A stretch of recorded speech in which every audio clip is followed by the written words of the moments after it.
All right, good evening. I will call the Provo City Planning Commission hearing for Wednesday, May the 8th to order. It is 6:02 p.m. We have a total of 7 items on our agenda for the evening. The items that contain an asterisk in front of them are legislative and will require the Planning Commission to make a recommendation to Municipal Council. The items without an asterisk, we will be making a decision on. Before we get started, we will have a prayer by Mr. Phillips and Pledge of Allegiance by Mr. Howard.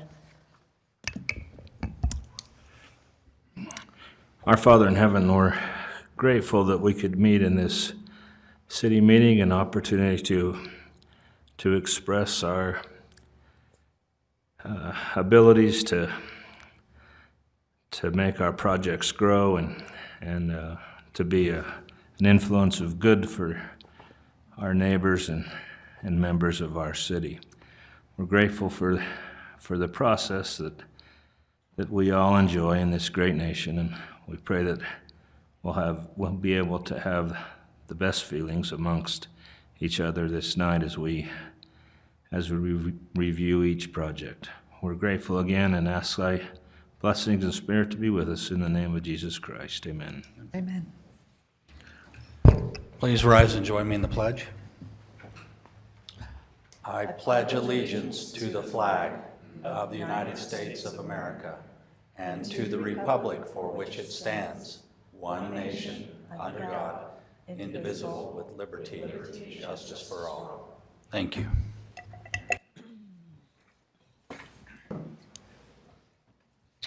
All right, Commissioners, we will have roll call, and I'll start with Mr. Anderson on my left. Dave Anderson, no conflicts. Deborah Jensen, no conflicts. Andrew Howard, no conflicts. Russell Phillips, no conflicts. Thank you, Commissioners. Right, the first 2 items, items 1 and 2, we will read in together because they are related. Item 1, Katie Kaler requests project plan approval for a Starbucks coffee shop located at 1158 North University Avenue in the General Commercial or CG Zone. This is in the Carterville neighborhood. And Katie Kaler requests a conditional use permit for reduced parking at a proposed Starbucks coffee shop located at 1158 North University Avenue in the General Commercial CG Zone in the Carterville neighborhood. And Mr. Ardmore will present items 1 and 2. Thank you. First, I'll bring up the site plan so we can all see where this is being proposed. So you've got University Avenue here and Canyon Road here. Some of you may remember Burger King used to be here. Those of you on the Planning Commission that have been here for a while remember a Costa Vida being proposed here. So now that didn't really pan out, so now we have Starbucks being proposed here. The site plan has gone through staff review. For technical requirements, we went through a couple of different revisions with the applicant to get things to code with our landscaping standards, our parking, and our elevations. The reason there is a conditional use permit attached with this is because where the building is 2,400 square feet, it would typically require 24 parking stalls based on our code that we have. They have provided 17. So that is 7 short. We've received explanation, a justification from them indicating why they feel that will be sufficient. Staff's satisfied with that. We feel like there's good reasoning behind it, and the location, it just seems to make sense for the area. It is in the CG zone. It's also, the general plan for this area is commercial, so it meets zoning and general plan goals for this area. Some elevations of what's being proposed, and I think that's my entire presentation. We're excited to have something go back on that property. Thank you. Commissioners, any questions for Mr. Ardmore? Justification for the parking reduction. What kinds of things maybe make sense for that here that wouldn't elsewhere? And really where I'm maybe wanting to go is to talk about Why have a conditional use for that instead of maybe just across the board reducing parking requirements? Sure. And to your latter point, I'm agreeable to that. But it's not, that's a council decision. Reducing parking standards. This area specifically makes sense even more because you're adjacent to Bulldog Boulevard with a lot of different commercial. You're adjacent to BYU with a lot of pedestrians and bicyclists at campus there. So they've incorporated that into their plan. They've got pedestrian accesses in 3 different spots through their site. I think that helps a lot with the traffic. There's also adjacent parking. And a company like Starbucks knows what they need. They're not going to produce something that is going to be insufficient for their market. So that's what led staff to feel satisfied with those explanations. On a bigger picture, yes, we could take a look at some of our parking regulations again in commercial zones and see if those are still meeting today's needs or not. What is the exact parking requirement? So on this one, it's 1 per 100 square foot. 100? That's pretty hefty, Yeah. seems to me. Yeah. Yeah. And it's 1 per 100 based on, The use, so restaurant use. Down. Yep, restaurant use is 1 per 100 in our code. okay, building orientation and design standards and things like that. Great corner for a building, be out on the corner. That was my question as well. Why not flip the site We had the plan? same question. There are some site difficulties. The applicant could speak more to those with drainage and access. There were some difficulties on getting the building to the corner, and that's why it is where it is. That's what I understand. They could expand on that. Mr. Pepperoni? Mr. Anderson, on your question about the parking ratio, the ratio is 1 per 100, as Mr. Ardmore said, but that's 1 per 100 of gross floor area, including outside seating. That's a little unusual. Yeah. You're probably familiar with other cities that base that on net square footage and don't make you Yeah. park the prep areas and storage areas and those kinds of things. Right. So staff feels like in some of these categories in our parking standards, there's room for play because it's calculated on gross square footage, could be artificially high. So instead of gross square footage, it's based on net square footage, and it's also including the exterior seating, so the outdoor patio seating. I'm not sure I understand your question. I'm saying the wording here is on gross square footage. Okay, I misunderstood something you said then. Our wording here is on gross square footage, which my experience is that's unusual. Most other cities base it on net Yes. square footage. That's correct. That's what I was Yeah. saying. Does that come up much with staff when you're talking to folks about, if this was an anomaly, I'd say, don't worry about maybe looking into it further, but if it's a regular thing, We've been debating how and when to approach a major rewrite of the parking section for a while. for some uses, I'm a big fan of making sure there's adequate off-street parking. Probably care less here.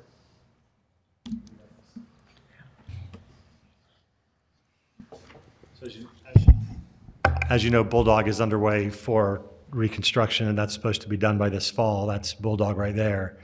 That's going to have a much more user-friendly bicycle route and pedestrian route on it.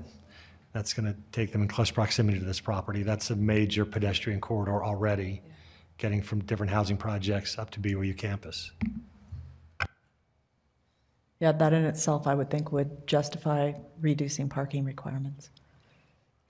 Mr. Phillips? Do we actually know the square footage of the building? I mean, how much? Yeah, it's 2,400 square feet, The building itself? the building. Yep. Any other questions for staff? Right out on the corner improvements, what, You're talking about like, triangle? Yeah, that's not their property, so they don't have the right to improve that. That is, I believe that's part of the right of way. The city right of way. Really? It's not like a park strip or some other frontage that people are required to improve and maintain? No. Really? It's public right of way. Maybe engineering can speak to that, but that's what I understand is that they don't have access to that property. I'm used to situations where adjacent right-of-way is improved and maintained by. Yeah.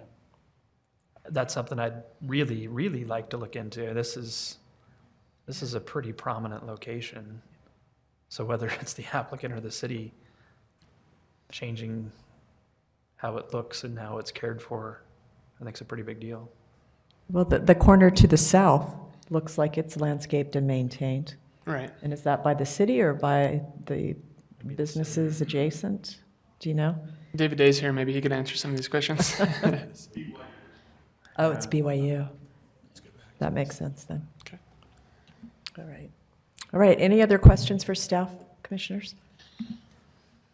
Thanks.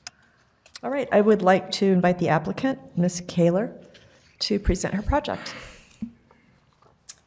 Good evening. My name is Katie Kaler. I'm with SCM Solutions, the applicant for this project. I think Aaron did a pretty good job. I'm also going to invite Cindy with Sterling Design Associates up here. They did the landscaping and the civil work for this project as well. So Aaron's been kind of working with us hand in hand on this. And I do want to address some of the questions that came up, one being site orientation. Aaron asked that question as well, and I think Cindy can probably provide some more detailed information, but the building had to sit on the north side of the property. Drainage-wise, it all drains to the south. So Cindy, you want to also provide some more information on why we positioned the building the way we did? I think in general it is drainage, and you'll see there's actually a slight square within that parking lot. That's actually underground detention facility. There actually isn't any water quality on site, and so that's actually being taken underground and then piped off site. So we did look at, I think we went through quite a few iterations on this site to figure out the best circulation as well as building location for Starbucks for it to function. And what we were getting in that corner was just a log jam with somebody coming in off of Provo Canyon and off of University. We couldn't do a two-way there with the building on that corner. And so from an operations standpoint, it wasn't a feasible circulation pattern as well. But ultimately, the site does drain from northeast to southwest. I think the parking was kind of the other big question as well, and I think Aaron did a pretty good job of presenting, why we felt like we've provided what the demand will be. A lot of percentage, 65% we estimate will be drive-through traffic, so that will be, no parking there. And again, it being located on the west side of BYU, we anticipate a lot of pedestrian bicycle activity. We've got a bike rack position there. We're willing to, provide some more bike racks as well, just to promote that pedestrian activity. Also, it being located to a couple different parking areas, one being free and other being permit parking for the university. We just feel that a lot of the traffic is going to be college students, again, walking or biking. A lot of the partners that we hire, employees that we hire for the store, we anticipate being college students as well. So that parking demand for them, we don't anticipate as being as high as it would for a normal store. So drive-through traffic, again, is going to really be the biggest driver here. And then again, the pedestrian and bicyclists. So, Right. Yep. Thank you. Pedestrian traffic will come in on both ends of the building then?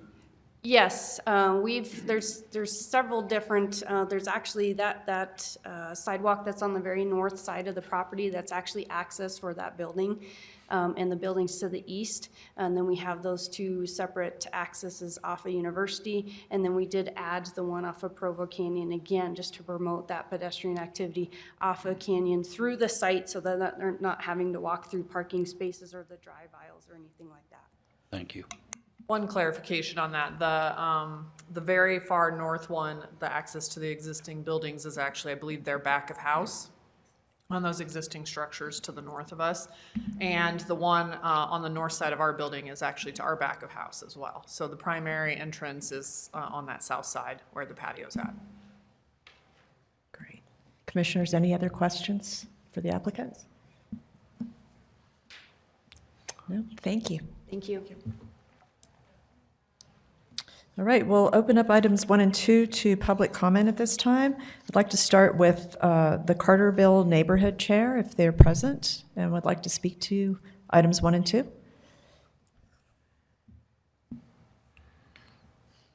Okay, if not, any other neighborhood chairs present who would like to speak to items 1 and 2?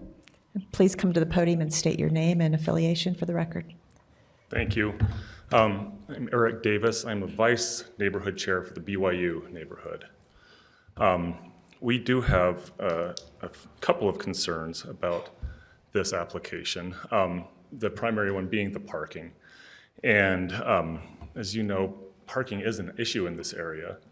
There have been parking wars between the Einsteins and the Fat Cats there, towing each other's patrons away and things because there's not adequate parking for the places that are there currently, as I understand it. And I'm also a little bit disturbed by a couple of assumptions that are being made. One is that adjacent parking, which is mostly owned by BYU, to the west and to the south of this property, would be available for the employees and the patrons of the new Starbucks there. So I don't think that's an assumption that should be made necessarily, that BYU's parking would be available for this business. There's also, I think, a fair amount of, call it maybe wishful thinking about how students are going to walk to places rather than take their cars. And I think that students in general bring more cars to Provo than they need, and they use them more than we wish they did. But student needs for parking are often underestimated, I think. And so assuming that there's going to be mostly a student clientele for this business and that they won't need parking, or that if they do need parking, that they can use BYU's parking or the parking of other businesses in the area, is maybe something that needs some reconsideration, at least needs to be thought about very carefully. The second issue is less an issue for the commission than it is just something that we noted on the application. And for Ms. Kaler and for the folks from Starbucks who are here, be sensitive to. I note on the application, the property owner is identified as SBBYU LLC. We've had issues in the past with businesses using BYU's trademarks, and we've had to send cease and desist letters to Target and to Firehouse Subs and other businesses that want to assume that affiliation and use the university's trademarks and colors to promote their businesses, and that's not something that we welcome, although we do have agreements with other entities like Provo City where we promote that affiliation. It's not something that we just give away, obviously. Those are the two principal concerns that the university has about the application. Great, thank you. Any questions for Mr. Davis? All right, thank you very much. Thanks. Are there any other neighborhood chairs present who would like to speak to items 1 and 2?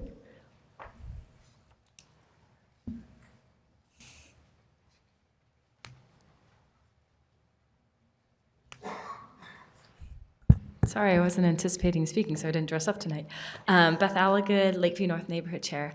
I just wanted to talk about the parking for just a minute, and I know this is always an issue anywhere we go, and we kind of roll our eyes at it because I think in some instances, yeah, parking isn't really much of an issue. So I grew up in Seattle, and I'm just prefacing that because Starbucks is everywhere, or Seattle's best coffee, you know. take your choice of which one you like. And most of the traffic going through a Starbucks or Seattle's Best Coffee is always drive-through. They go, they run, they pick it up, and they kind of leave and they get out of there because they're usually going on their way to work or they have other destinations. They don't sit. This isn't set up as a cafe to sit and linger. So I understand this project for reduced parking, but I do understand, I'm sorry, I forgot your name. Davidson. I do understand his concerns about the parking in that area because if you look at the Panda Express that's up on the corner of Bulldog and Freedom, that complex has reduced parking, and I've tried going there multiple times and there's no parking, and so I just go up to Orem, to the Panda Express in Orem to get my stuff. So I think this area is kind of sensitive on parking in that respect. So while this particular project may not have that same issue, the entire area in general might be a good thing to kind of overview and see if there is some place to alleviate some of those parking issues. Thank you. Thank you. Are there any other neighborhood chairs who would like to speak to items 1 and 2? Are there any members of the community who would like to speak to items 1 and 2?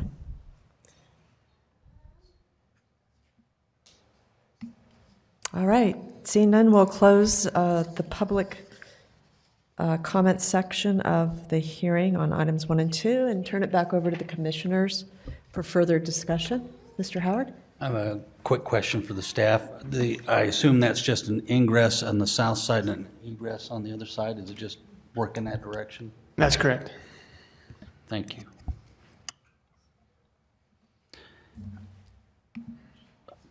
The property's been a Burger King years ago, and it had a similar kind of pattern. Traffic in that area is always congested just by nature of the way it's laid out, but I think it's an appropriate fit if they can make a profit on the fallen angels that will patronize the place, me being one of them. Oh, my. I would just say that of all the recent projects we've reviewed, that this is certainly very reasonable to propose reduced parking, given the location of all the active transportation infrastructure that's under construction right now. The university's right there. It's not the kind of business where someone is going to drive there, park, and sit inside for hours. I think adjacency to the university is going to dictate who most of the clientele is. And they are going to be on foot and on bikes and scooters, any other thing that might come up. So I don't have any issue at all with the reduction of parking for this particular. And I appreciate Mr. Anderson's comment about maybe we need to revisit how those parking ratios are calculated. I think that might be good for future discussion.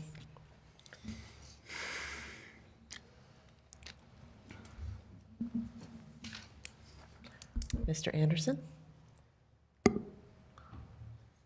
Conditional use before the project plan approval? Is that the right order, or Any preference? doesn't matter? On the project plan approval, maybe just a question for engineering relative to the proximity of their entrance from University Boulevard to the intersection of Provo. University Boulevard and Provo Canyon Road.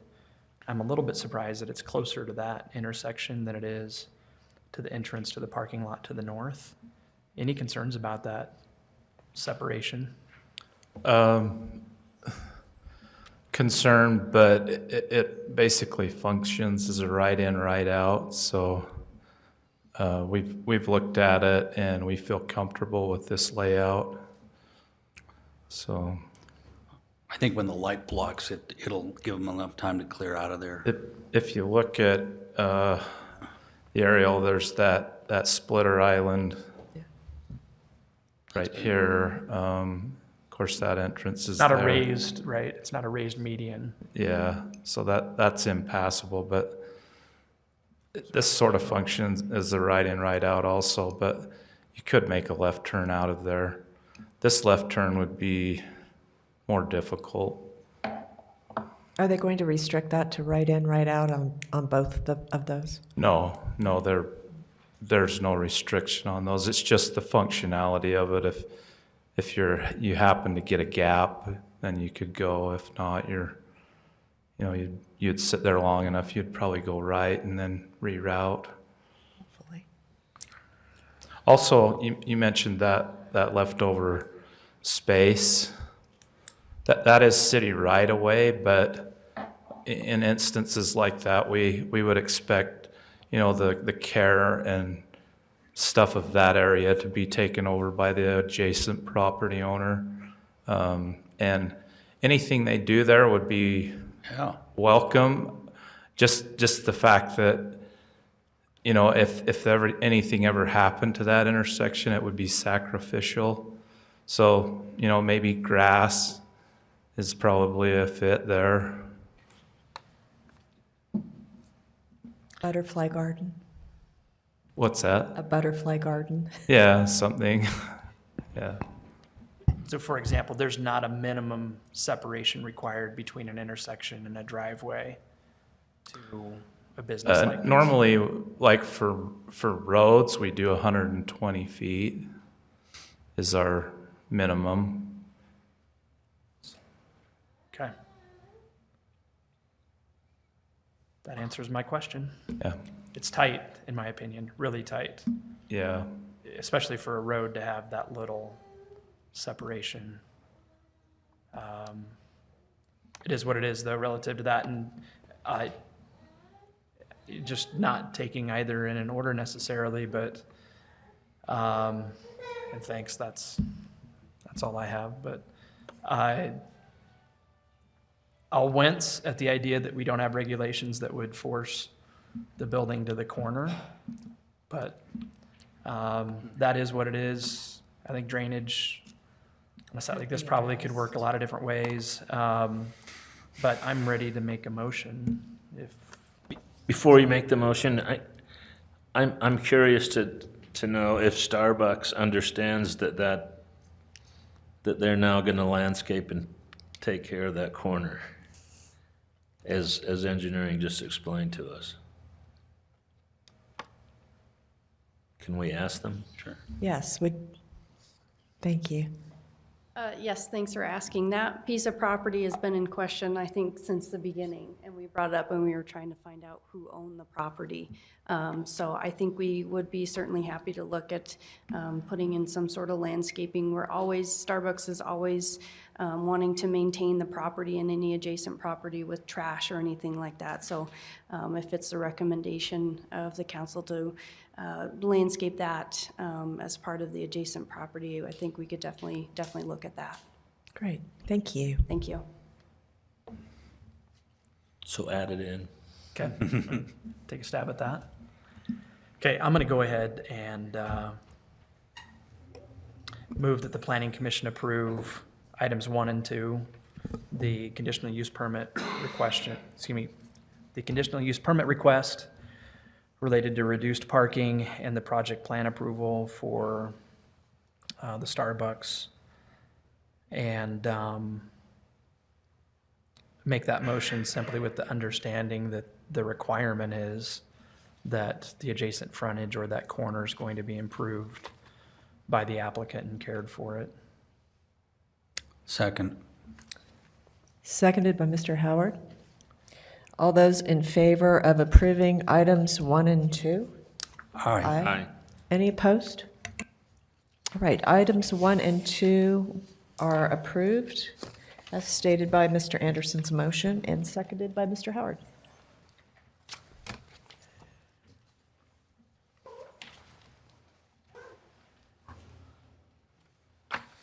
All right, item 3 is legislative, so we'll be making a recommendation to municipal council on item 3.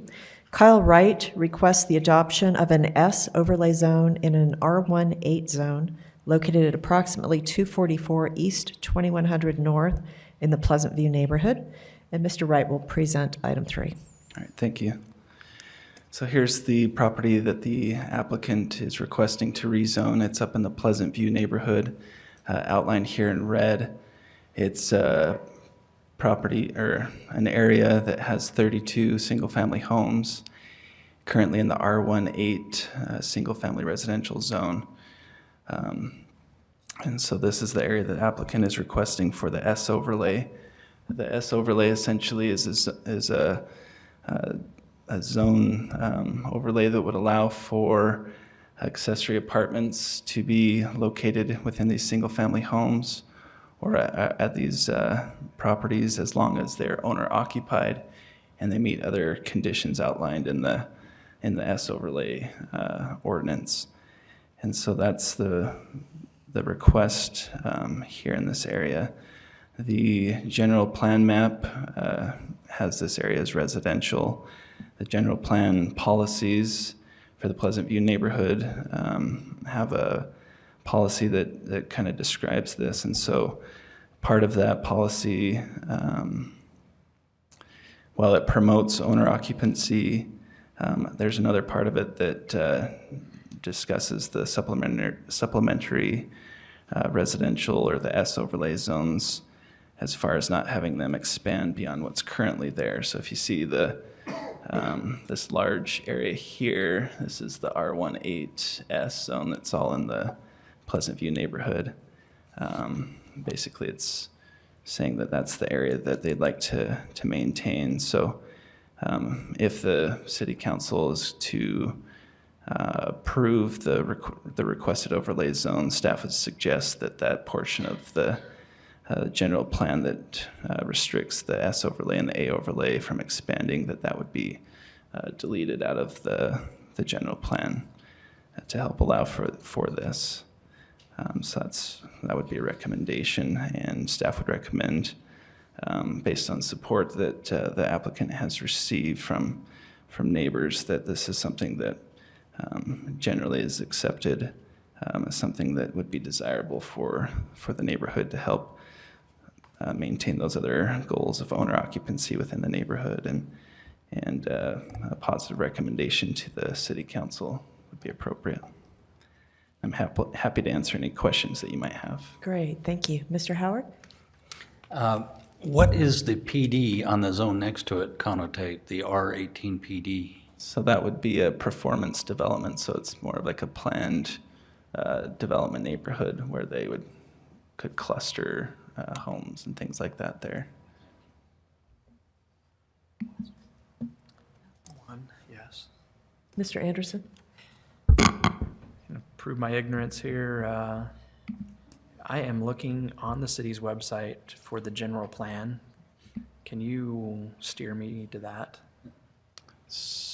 Are you on the? I'm on the general plan page. So I went departments, community development, planning, general plan.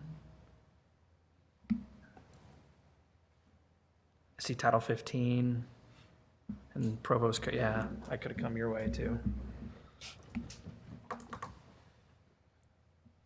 What on earth am I missing?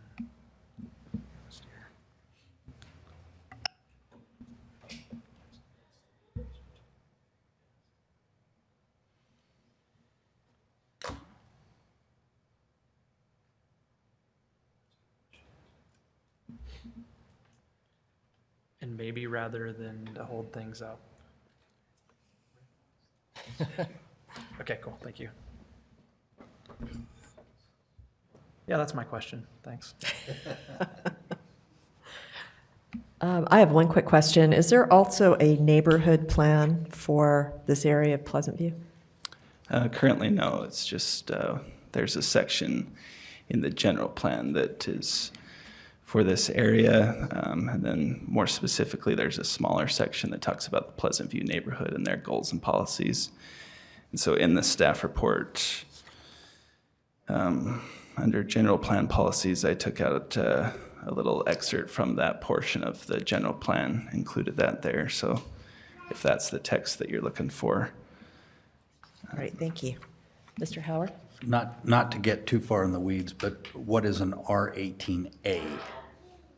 So that would be the A overlay, which is for a similar type of thing, the accessory apartment. It just would allow for less individuals than the S overlay does. So it'd be, I believe,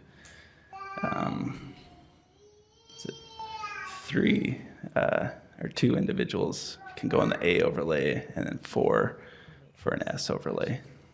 So the way the acronym works is R is residential, 1 is single family, 8 is 8,000 square foot lot minimum, and then A overlay or S overlay, depending on which set of rules are going to apply to you. And could staff just speak briefly to, I know we've been, and the council as well, has been talking about improving affordability in our neighborhoods, and that accessory dwelling units are one of those items that we're thinking about and considering on a more citywide basis to help with those, to help provide a range of housing types and price points and help people age in place, all those good things. Are we, it was my understanding we were moving to more of a unified instead of an A and an S overlay? Is that correct? Yeah, so basically, currently the A and the S overlay sections in the Provo City Code are in separate areas. And so right now, those are being looked at to be brought into one code, but there'd still be a distinguishing between the two, Types. the A and the S would still be separate. They're just going to be brought together in the same section of code. And was there any particular reason why some are S and some are A? I mean, was there any sort of history to that? I'm more familiar with the A overlay than the S, and I understand there is some S in this area. Obviously, there's a very big chunk of it, but Yeah, I think. is it lot sizes or home sizes? Yeah, the history on it, I'm not exactly sure. I know the neighborhood chair's here, and he's been involved with that for a while, so maybe he'd have a good response to that question. That's a good question. Great, thank you. Any other questions for staff? All right, I'd like to invite the applicant, Mr. Wright. Please state your name and affiliation for the record. My name is Kyle Wright, and I am one of the owners of the homes in this R18 zone. And so with this zone change, the reason why we were looking at doing it is, first of all, we border the R18S already. And we thought that by doing this, first of all, we would start to help with some of the issues that Provo has with their zoning. I know the boundaries get confusing, and with this one in particular, the south boundary is, you know, if you look at the stadium, there's that hill on the north side of the stadium. That boundary line is the top of the hill, and the two going north and south they cut backyards in half. And then that north one is that road along the Centennial School. And so by doing this, it would help to kind of alleviate some of those stresses of those who try to go through and police and go through and maintain the regulations and the zones in there, just because it's one extra zone for them to have to go through and boundaries that are kind of confusing for everybody. And so that was one of the reasons why we were thinking of doing it. Another reason why I believe that it would be a good idea is because with the majority of the neighborhood, we are about 10% of it. And the rest of it, you have the S overlay, which allows for accessory apartments, the A overlay, which allows for accessory apartments. You have Garden Villa, which is a condominium townhome cluster homes, and then same with the Rock Canyon, again, the same type of thing with that. And the R3 PD, that is I believe it's a 4-story apartment building. And then just below that, there's some townhomes, some fourplexes. And so in the Pleasant View neighborhood, we are the last 32 homes that just allow for the single-family residences. And because of that, some of our property values have been stifled a little bit and haven't been able to increase as much as those who have the accessory apartments, because we don't have the same options that they do. And by not having those options, we don't see the same increase on our property values. And with that, we, again, like you talked about with the housing, by allowing for accessory apartments, we're now allowing for, we can rent out the basements or a second floor to allow those who are coming to college to be able to live in those. We're just north of the Marriott Center School of Business, which is nice, there's families and young people who are looking for affordable housing as they're getting their masters. Another thing is, right now in the zone, we only have about 50% owner occupancy. And by doing this, we're thinking that this would help to improve the amount of owner-occupied homes that we have. Some of the renters that are currently living there, when we went through to get, we did get a majority of the homeowners right now are on board with this and would like to see this happen as well. While talking with some of the renters who live there, they have plans to buy that home from the owner. And this is something that they would be happy with as well, to be able to off-put some of that debt service by being able to rent out to a new family there as well. So that's kind of the reason why I have requested to do this, is to help with boundary lines, to make it so that it's easier for the Provo City to go through and maintain boundary lines, increase owner occupancy in the zone, and also to be able to help to have a healthy growth of property values for homeowners in the Pleasant View neighborhood. Great, thank you. Any questions for Mr. Wright? All right, thank you. Thank you. All right, I'd like to invite the Pleasant View Neighborhood Chair to speak to item 3.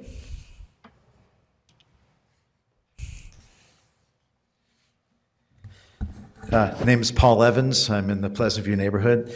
Again, thank you for being here tonight and hearing this. There were a few questions that came up. I can address those first, or I can talk about some other things, whatever would be best for you and your deliberations. Do you have a preference? If you want to address the questions, that would be great. Okay, great.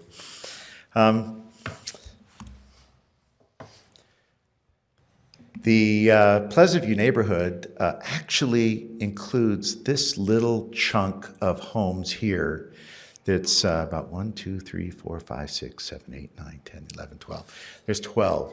So even though I've always said, oh, these are the last 32, I'd forgotten about this little chunk up here, and I was really reminded of that only when it came up in the general plan that there'll be no expansion of the S overlay. And I thought, why did we put that in there? Because, it's always been kind of the idea that we're all have a multitude of different uses of one-family homes and property within the Pleasant View neighborhood. As Kyle pointed out, we've got 2 major student housing complexes. We have condos, we have townhomes, we have 8-plexes, 4-plexes, we have clustered homes, we have everything except for tents. But anyway, we get those at the BYU Stadium on football days. But anyway, so we have a wide range of housing opportunities. The neighborhood to the northeast here is really uncomfortable with the idea of moving from one-family use only to a one-family use with accessory apartment. And so when the general plan language was put in, it was really focused on not letting the S overlay expand up in this direction, because they're right next to that, the rest of those homes in that area, and 2200 North kind of serves, and 650 East kind of serves as a nice boundary in which you say everything then to the northeast of there stays single-family use without accessory apartments. So that's the history on why that language was put in there. It was more of looking at our friends to the northeast and saying, hey, they've had some really severe battles about whether or not to put in the S overlay, and who didn't want to have them have to go through that again. So, Mr. Evans, rather than strike that language, would you prefer that some other qualifying language be inserted in that place? Well, the general plan is always general. So we don't look for it to expand, but we're looking at it in this case and saying generally that, everything around this set of 32 homes is already higher density usage. It's already, accessory apartments all the way around it. Geographically and naturally, it makes sense. It's really this corner that we're looking at. I would just say we've consulted the general plan. It generally makes sense, and we're moving on. There's no, unless the city wants to take the position that every language in the general plan must be followed, which I'd be very happy to follow with. But so I'm just saying, an acknowledgement of what the plan is, then saying, but here's a situation that it may make sense to move forward with applying the S overlay as we have all the rest of the areas. It's really this area that has the impact in terms of its proximity to existing one-family homes that do not have the S overlay, and that's where the expansion issue would really cause problems. So that's kind of the first point. Second, the A overlay exists in the Pleasant View neighborhood down here. That's limited to 2 singles. The S overlay was really instituted as a mechanism of providing housing for single students up to 4. However, recognition is that for 3 years now, BYU Housing has not approved and continue to take the position that they will not approve any BYU-approved housing in homes for singles.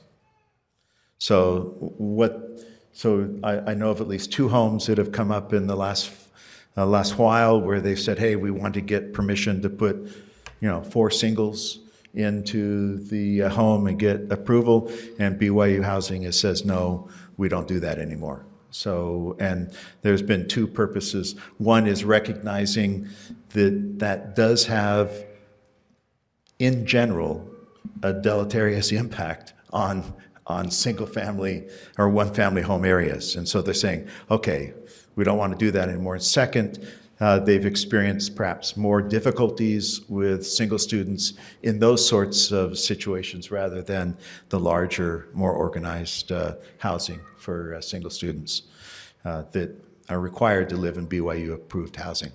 So anyway, just put that out as another kind of layer to think about as you consider this. We have a very long history then in the neighborhood of working with homeowners who wish to have accessory apartments. It has worked really well. It provides a vibrancy and a turnover in the neighborhood that we would not experience otherwise. So we just have different people at different times, and that could be a good thing. And as was noted, provides an alternative housing opportunity for people within Provo City. With that opportunity comes some real risks. And the biggest risk, and you're not going to be able to solve it here, is the absentee landlord. The home is purchased as an investment property, and then it's attempted to put a duplex in it with somebody living upstairs and downstairs, and the owner does not live in the home. That is constantly a difficulty, and some of the most creative mechanisms are deeding the property to your 18-year-old daughter, and then she's now the owner living in there, and then it turns into a duplex. When that happens, and that's where most of the pressure comes, is from BYU students. We do take hope in the idea that in 4 years they might be gone, and then they're going to have to figure out what they're going to do then. There's always that hope that it'll go away that way. But still, we have this constant pressure of people wanting to convert it into a money-making proposition in which they can get 2 renters in, or 2 paychecks in rather than just 1. And we've got a number of homes that have been on the list for community development to work on. Some have been on there for a year and a half, and we're still waiting for that to get resolved.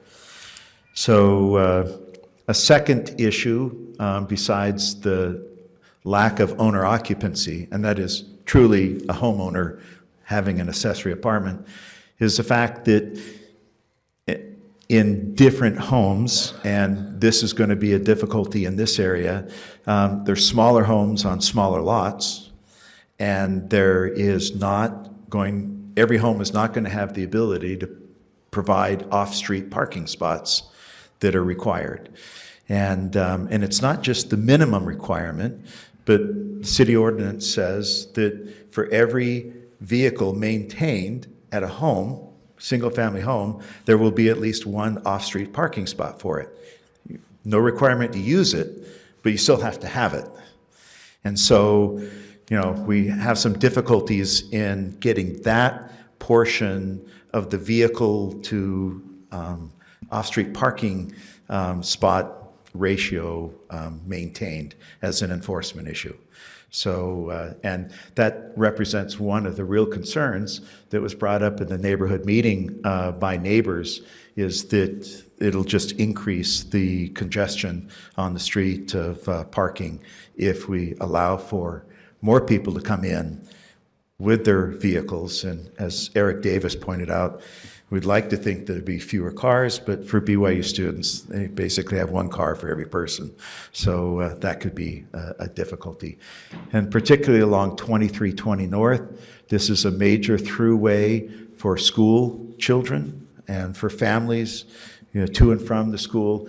And it does include a number of homes along 2320, and that was one of the concerns about putting increased parking on 2320 from the spillover from these accessory apartments. So I just raised that as a concern that came up in the neighborhood meeting with the enforcement, the parking, and the third is that with every use change, the dynamics of home ownership change also.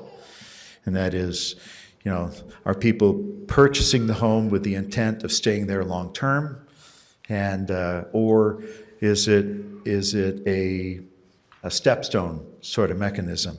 And we ought to have stepstone. We ought to have intermediate types of housing in Provo City. That's absolutely the case, and it may just take a bit for people to get used to the idea that we have a dynamics. Plus, we probably don't have the same dynamics for moving to a place and staying there for the rest of your life as we have for most of the legacy homes in this neighborhood that were originally built in the 60s and the 40s and still have the original owners in them. So those are the comments I just wanted to make, that there are concerns from some of the neighbors with enforcement, parking, and with the change in home ownership dynamics. The enforcement and the parking issues are really something that you can at least say to the municipal council, we'd like to see more of it, and then they can turn around to the administration and say, hey, we'd like to see more of it, but it really is an administrative function and less of a legislative action. So. Great. Any questions, Commissioner, for Mr. Evans? No. Great. Thank you so much. Are there any other neighborhood chairs present who would like to speak to item 3? Are there any members of the community who would like to speak to item 3? And please state your name and address for the record. My name's Ben Jensen. I'm a homeowner of one of the homes of the 32. My wife and I moved in the home about 4 years ago. We're in favor of the proposal Kyle Wright made. I walked around with Kyle, speaking with the homeowners in the area, getting signatures, and the majority were in favor of this proposition. I think it'll help improve or increase the amount of people who are willing to live in the home, own the home, and rent out the basement. I think it'll improve that. Did you have a question? Yes, I do. Are you a student? No. So my wife is a nurse at the NICU at Utah Valley, and I'm an engineer at Hall Labs in South Provo.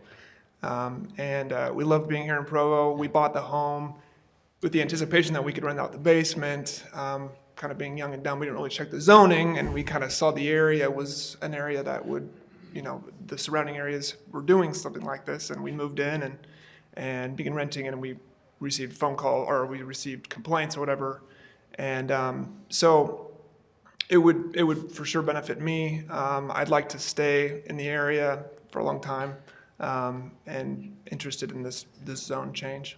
My observation is that traffic is horrible there almost all the time, especially during game night. So yeah, I would think even BYU has changed, as it's converted parking facilities and the buildings and things like that, they've encouraged more walking. I would imagine you've observed a lot more pedestrian and bicycle traffic over the years. Yeah, so I don't know if I can show you here. I live in this house here, and generally this road is really highly congested. And normally I just kind of go out here to, hold on, where are we? Through here, and then I exit that way. I also will generally, I take a right turn here, so I don't have to cross traffic as much as well. So yeah. Great, thank you. Are there any other members of the community who would like to speak to item 3?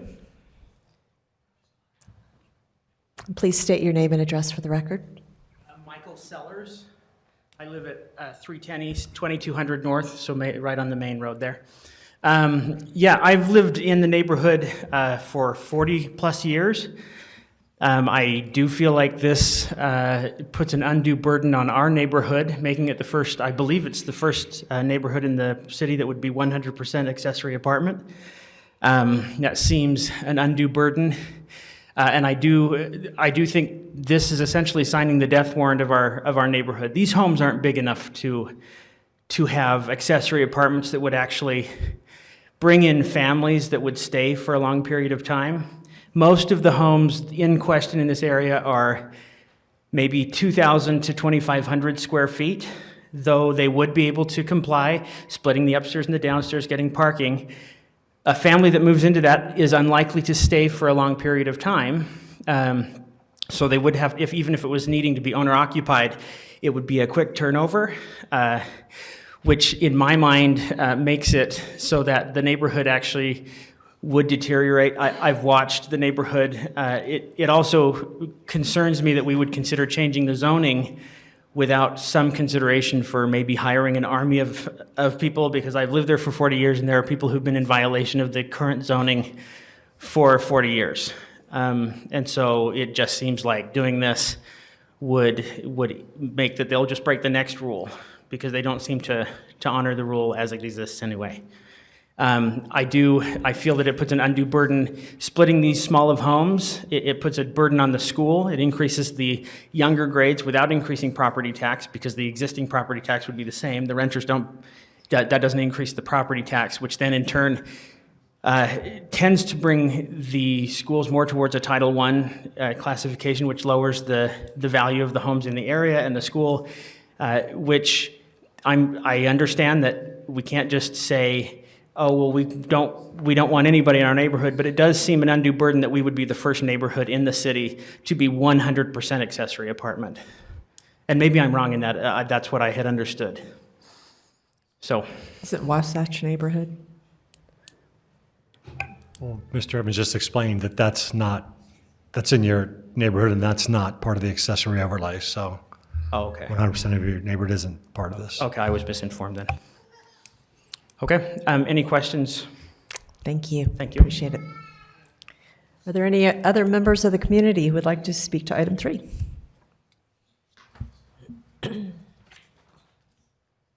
Hello, my name is Sherry Hendricks, and I live in the neighborhood. I'm currently leasing to own a property there. My landlords are in favor of the change. And as was earlier stated, the majority are in favor of the change, and I am. I just wanted to address a couple of concerns that I saw brought up. Number one, being, okay, where's this thing? How does this work? So I think Ben already kind of explained that there's a couple of different exits out. Most of the properties in question are in this little area here. And from what I've noted, only on game nights is there a lot of congestion. But other than that, there's plenty of free parking there, walking along. There's always empty spots available to park on off-road already. Number one, 32 homes is a very small number of homes, and within that 32 homes, there's a very small number of those homes that would even be up to code to be able to rent out to others. So I don't think it's going to be a great big issue. Out of the handful of homes that want to do it, such as Mr. Wright and Ben here, they have plenty of parking. As far as, you know, the people that they bring in, they're all professionals. Also, what was noted earlier, we're not even BYU approved, so we're not going to have a whole bunch of students there. What we are going to have would maybe be a couple with brand new kids. This is going to make it, for those very few handful of people that want to rent out, affordable for them, more affordable for them, and open up housing, such was brought up. And again, trying to think if I've addressed everything. Just, as you know, as a single person, it's nice for me. I know, like, if there's a single family there, they can have, you know, a couple of roommates already. But as a single person, if I wanted to rent out to a family of 3 friends, I'm not able to. And for me, that's kind of discriminatory because I have 6 parking spaces. You know, I'm currently, you know, doing preschool, which I've been approved for the city, but eventually I'm going to move that out of my house. And I would like to have the flexibility to not always have to be lonely if I want to have, you know, some people there. And like I say, it's just a handful of people that this would even affect. I don't think it's going to affect parking at all. We're not BYU approved, so we're not going to have an overflow of students. And that's my 2 cents worth. Right. Thank you, Ms. Hendricks. Are there any other members of the community who would like to speak to item 3? Please. It keeps being Mr. mentioned. Sellers, correct? Yes, Mike Sellers, yes.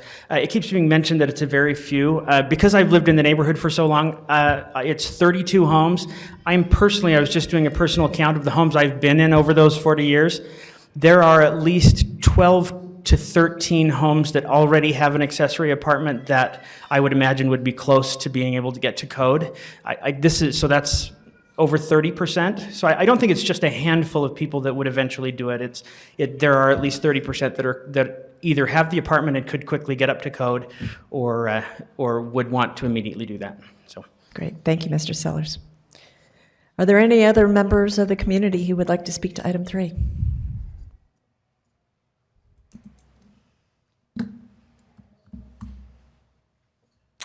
All right. If not, Mr. Wright, did you want to address any of the concerns you heard specifically mentioned?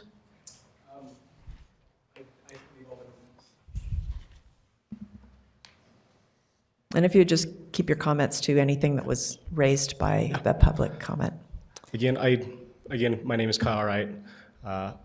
From what's been said, it all is true. Again, I think it'd be a great opportunity for young couples to be able to get past the high barriers of home ownership and be able to buy a house and then be able to rent out their basement to offset that debt service. It'll allow younger families to be able to get into the neighborhood and live there and stay there.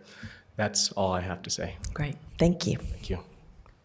All right, I'll turn it back over to the commissioners and close the public comment section of the hearing. On item 3, Mr. Howard.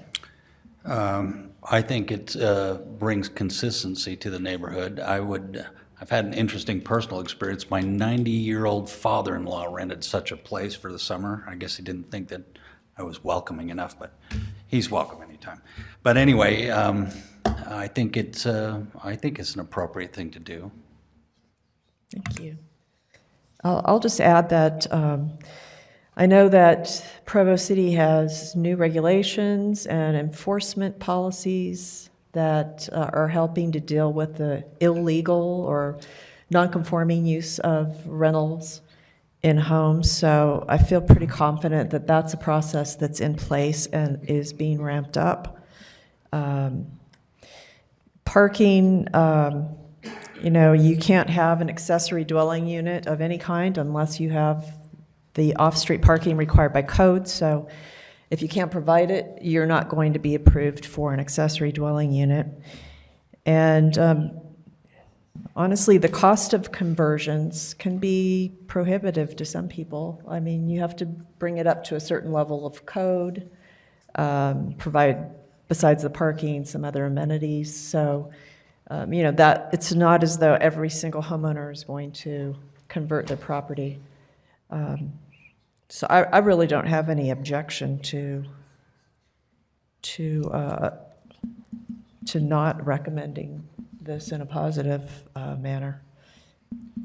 If we take the language out of the general plan as it is now, subsequent overlay zones still have to come before this body, correct?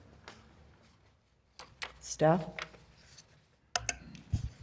Correct. The general plan is just a guiding document, and so any rezone would, we'd look at that, but if that language was removed or kept in there, it's just still a guiding principle.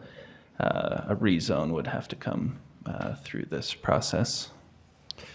Since that is language that is specific to this neighborhood, the neighborhood chair has expressed a preference to leave the language in the general plan. Staff is fine with that. Let's just leave the language in. Leave it in. And not amend the general plan language? Yeah, let's not. Well, I take Mr. Seller's point. I mean, if people are honorable and do that, it should help with home ownership. I mean, so. Any comment? No. Mr. Phillips, did you have a comment? No, my question, I guess, one to staff, we spoke some time ago about enlarging the possibilities of this in other areas of Provo. Is that?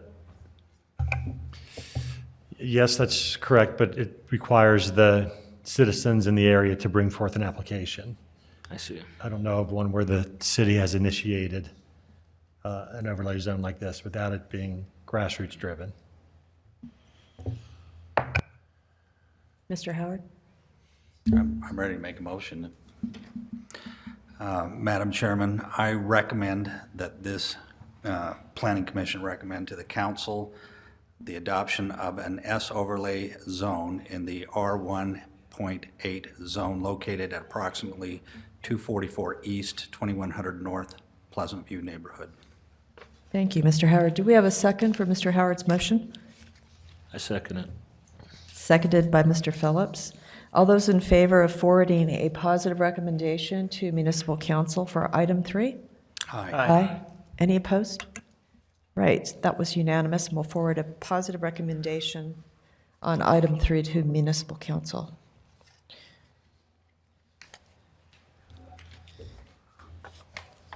Right, item 4. This is also legislative, so we will be making a recommendation to Municipal Council. The Community Development Department requests a general plan amendment to add the Utah Transit Authority Station Area Plan to the Downtown Master Plan as an appendix. This has citywide impact, and Mr. Weaver will present item 4. Thank you. So this station area plan is just more targeted to the UTA station area, and it's just more of a guideline for what they were wanting to do. What they're wanting to do is already allowed by right of the ITOD zone, and what they were presenting to staff was conceptual drawings showing what this area could look like. You can see here the front linear station, and they kind of looked at the surrounding neighborhood when they were coming up with the analysis. And these are some conceptual drawings. Part of the grant that they have is including the pedestrian overpass bridge, which would connect in with the mill race project coming from the station. And with this project, they identified that 900,000 square feet of office of development could occur in this area. That would be a mixture of residential, office, retail, all within this area. All of these types of uses are already allowed by right of the ITOD zone. So this plan is just to act as a additional information to the downtown master plan, which the downtown master plan already does include this area discussing the ITOD area. This is just additional information as we look for in development does come in this area to have it be it links all together, and it will be able to have the connectivity throughout it to promote the usage of the Provo station. So UTA is under mandate to do this type of station area planning for all of their stations on the Wasatch Front. In most cases, this planning process is about educating cities on the value of TOD zoning and the benefits to that.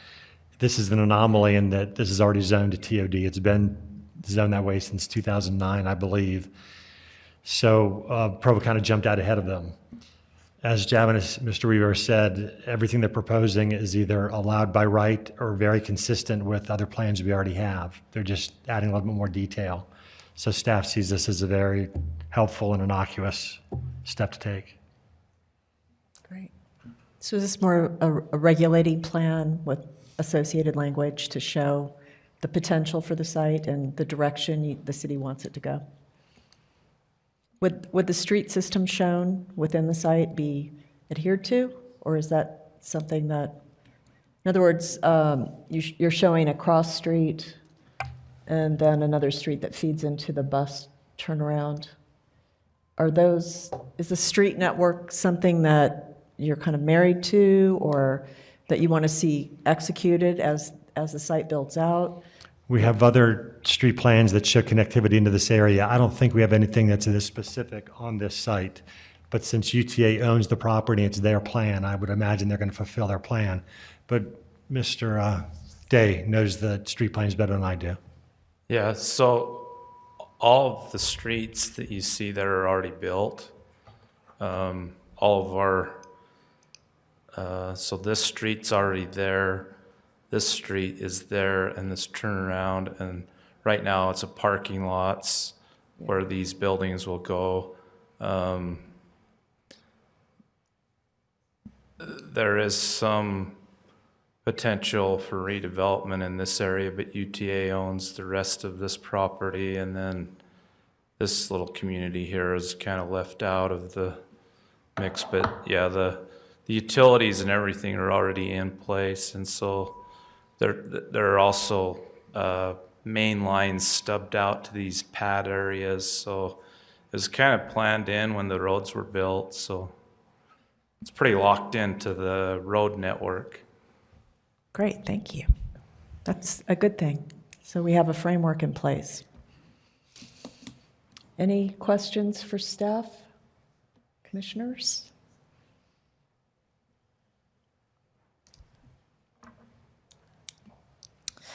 All right. Since this has citywide impact, are there any neighborhood chairs present who would like to speak to this item? Any members of the community who would like to speak to this item?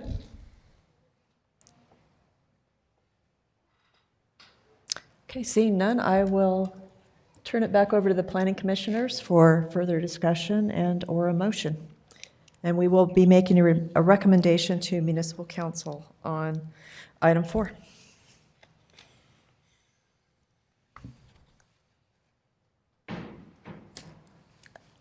Mr. Howard.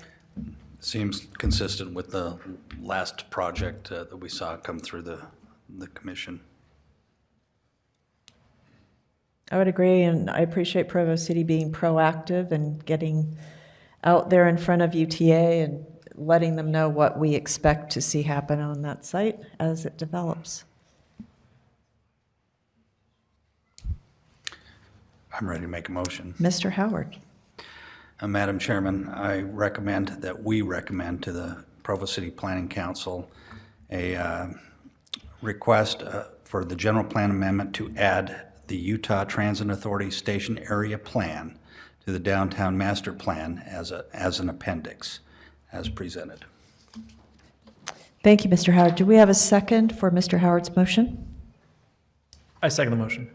Seconded by Mr. Anderson. All those in favor of forwarding a positive recommendation on item 4 to municipal council?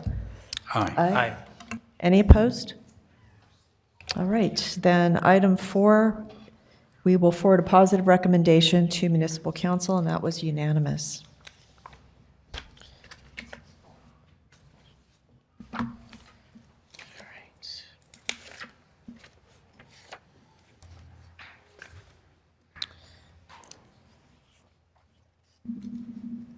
All right, the following two items, 5 and 6, will be read in together. They are related. The first, item 5, is legislative. The second, item 6, is administrative. Item 5, Todd Sinks requests a zone change from regional shopping, SC3, to healthcare facilities zone, HCF, for 22.12 acres, and to campus mixed use, or CMU, for 8.94 acres, located at 178 East 1860 South in the East Bay neighborhood. And then item 6 related, Todd Sinks requests a concept plan approval for a medical school in a proposed healthcare facilities zone and a 793-unit apartment development in a proposed campus mixed-use zone located at 178 East 1860 South in the East Bay neighborhood. And Mr. Yosh will present both of these items. Thank you. As all four of you were present at the last meeting where this was presented, I don't have anything additional to add from what I presented last time. The project team has gone away and regrouped and tried to address some of the concerns that were expressed by the commission at the last meeting, and has actually put together a pretty extensive presentation both about the program and the background of the medical school and the housing, and also the design development process. So that's all the additional information I have to provide you. All right. Commissioners, any questions for Mr. Yost? All right, thank you. I'd like to invite the applicant, Mr. Sinks, to present his project. Hello, I'm Todd Sinks. I'm one of the developers, and back again. So what we'd like to do tonight is talk about some of the concerns that were brought up last week and actually educate you a little bit more on this whole project and how it came together, why, and address those concerns as we go. So what we're going to start out with is Dr. Nielsen, who is with Rocky Mountain University, is going to come up and talk about his vision. And then he's going to bring in Dr. Doherty, and then we're going to bring MHTN, the architects that designed the medical school, to address those other concerns. Then we're going to bring in the architect for the housing to address those concerns, and then we'll talk with David Day and the engineers a little bit about the sewer. And I think at that point we should have resolved, to the best of our ability, everything that was brought up last week, and go from there. So great, thank you. At this point, I'd like to, Dr. Nielsen. Oh, right here. Okay. Good evening, Commissioners. It's a pleasure for me to be here. I'm Dr. Richard Nielsen. I'm the founding president of Rocky Mountain University of Health Professions. I'm also the founding president of the proposed NORDA of College of Osteopathic Medicine. Thank you. Currently we are located, Rocky Mountain University is located on the campus of the old Novell complex, and we've been there for over 5 years. We've been in Provo since inception.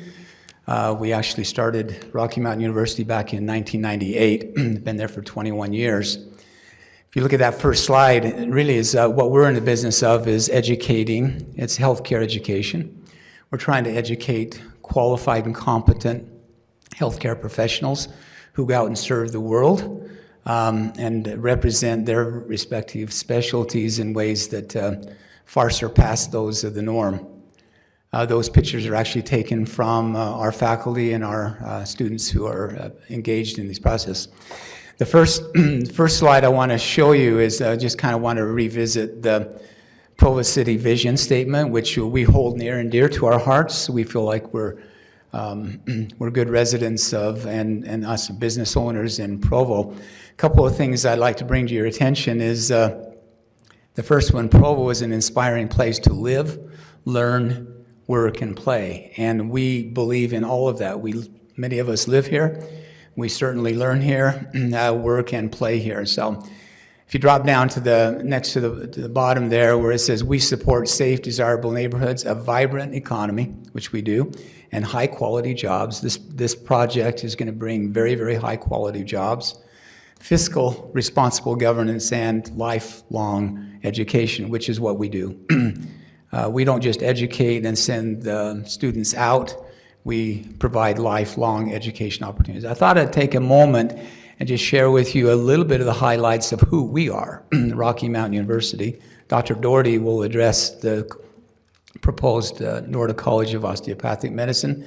As I mentioned, we've been here for 21 years. We educate healthcare specialists in about 21 different doctoral programs we have, and master's degree programs or tracks.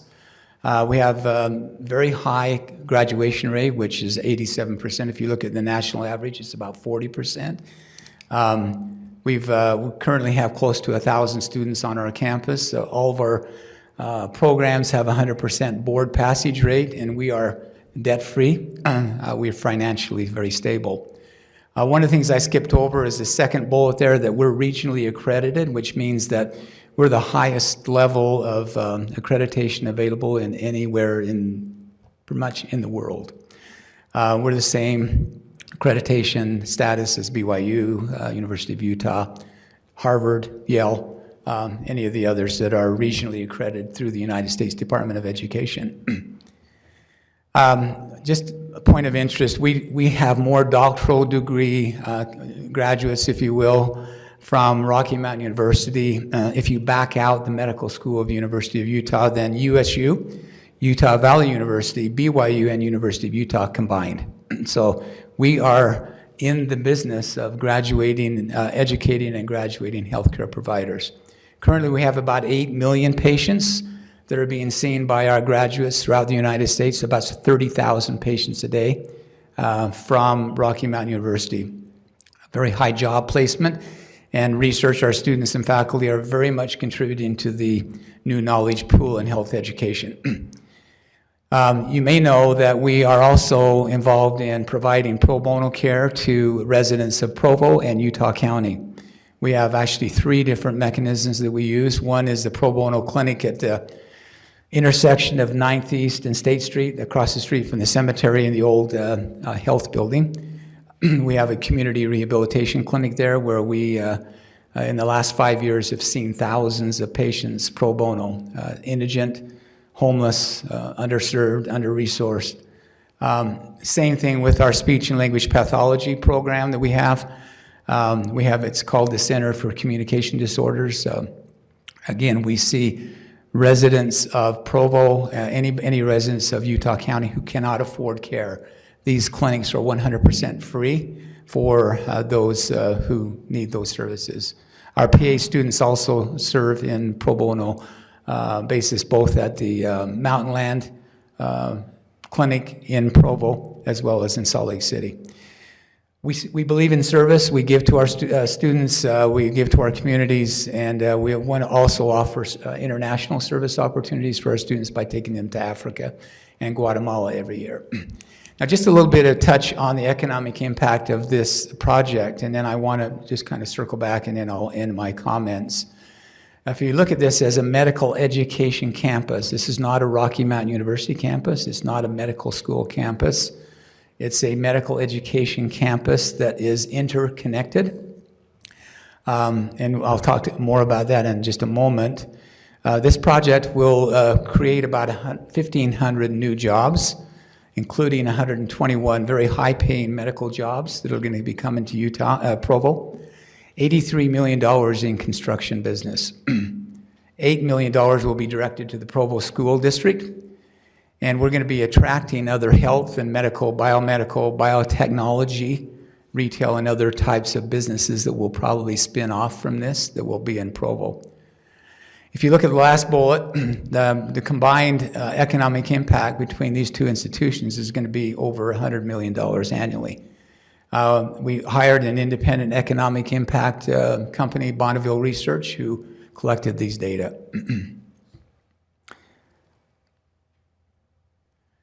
As I mentioned, we are in the business of providing premier and transformational healthcare and medical education for students that give our native sons and daughters here in Provo and Utah County another opportunity, another option to stay here, receive quality education, and So I'd like to just close by sharing with you that, as I mentioned, this project has been actually in the making for about 8 years. It was 8 years ago that we actually started to put together the plans for building this complex, this health education. This is not something that just kind of just happened. We have been working very, very closely with the Provo mayor, Mayor Curtis, and also the members of the municipal council over the years, in bringing this project as far along as it is. One of the reasons we chose this site is pretty much Provo City, as you might know, is pretty much landlocked from any sort of opportunity to have this much land to be able to do this particular type of a project. We have credibility. We've produced positive outcomes. It's a great visibility when you come in from the south corridor into Provo. Unlike some of the other corridors that we have that enter into Provo, this is going to be an iconic, a beautiful, iconic entry into this into Provo coming from the south corridor. And the other issue is, you know, I mean, who else wouldn't want to have a golf course as your neighbor? We feel like that we have developed a great relationship now with the golfing community, and we'd love to be here. My final comment is in regards to the interconnectivity that I mentioned, and the only thing that I thought about here before I came up was, you know, the importance of the housing complex is it kind of rounds out this whole medical education campus. It's kind of like building a baseball diamond and not including dugouts. Without the dugouts, you only accomplish half of your mission. Student housing is very, very important for the success of this complex. I can't stress enough about the importance of looking at this not as a Rocky Mountain, not as a Nordic College of Osteopathic Medicine, but as a complex, which includes the the housing complex. So that's the end of my comments. Do you have any questions that I could answer before I sit down and turn the time over to Dr. Doherty? Any questions for Dr. Nielsen? Mr. Howard? Will we be hearing more about the site plan itself, the concept plan itself later on in your presentation? Absolutely, you bet. Thank you. Yeah. Thank you, commissioners. Thank you.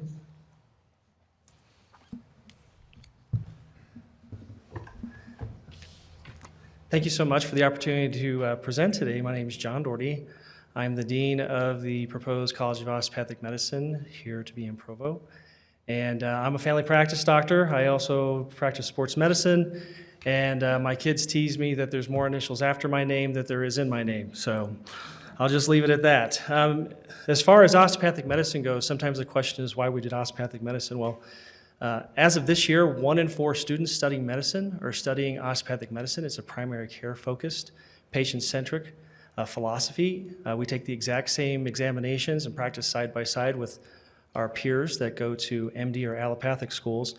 Nationwide, there's 50 osteopathic campuses around the country, and we are very fortunate to have been selected to move forward in the process with our accrediting body. As Dr. Nielsen mentioned, we're accredited all the way up to the Department of Education, just the same as any of the other medical schools. So a little bit of background on why I decided to come to Provo to help with this project. We had a needs assessment done by a national organization. It's Tripp Umbach is the company. And their feasibility showed, this is just some high overview of what this, one of the reasons why we came. The projections are for the state of Utah, we're going to need about a 46% increase in primary care physicians over the next 12 years here, 11 years, I guess we're getting closer.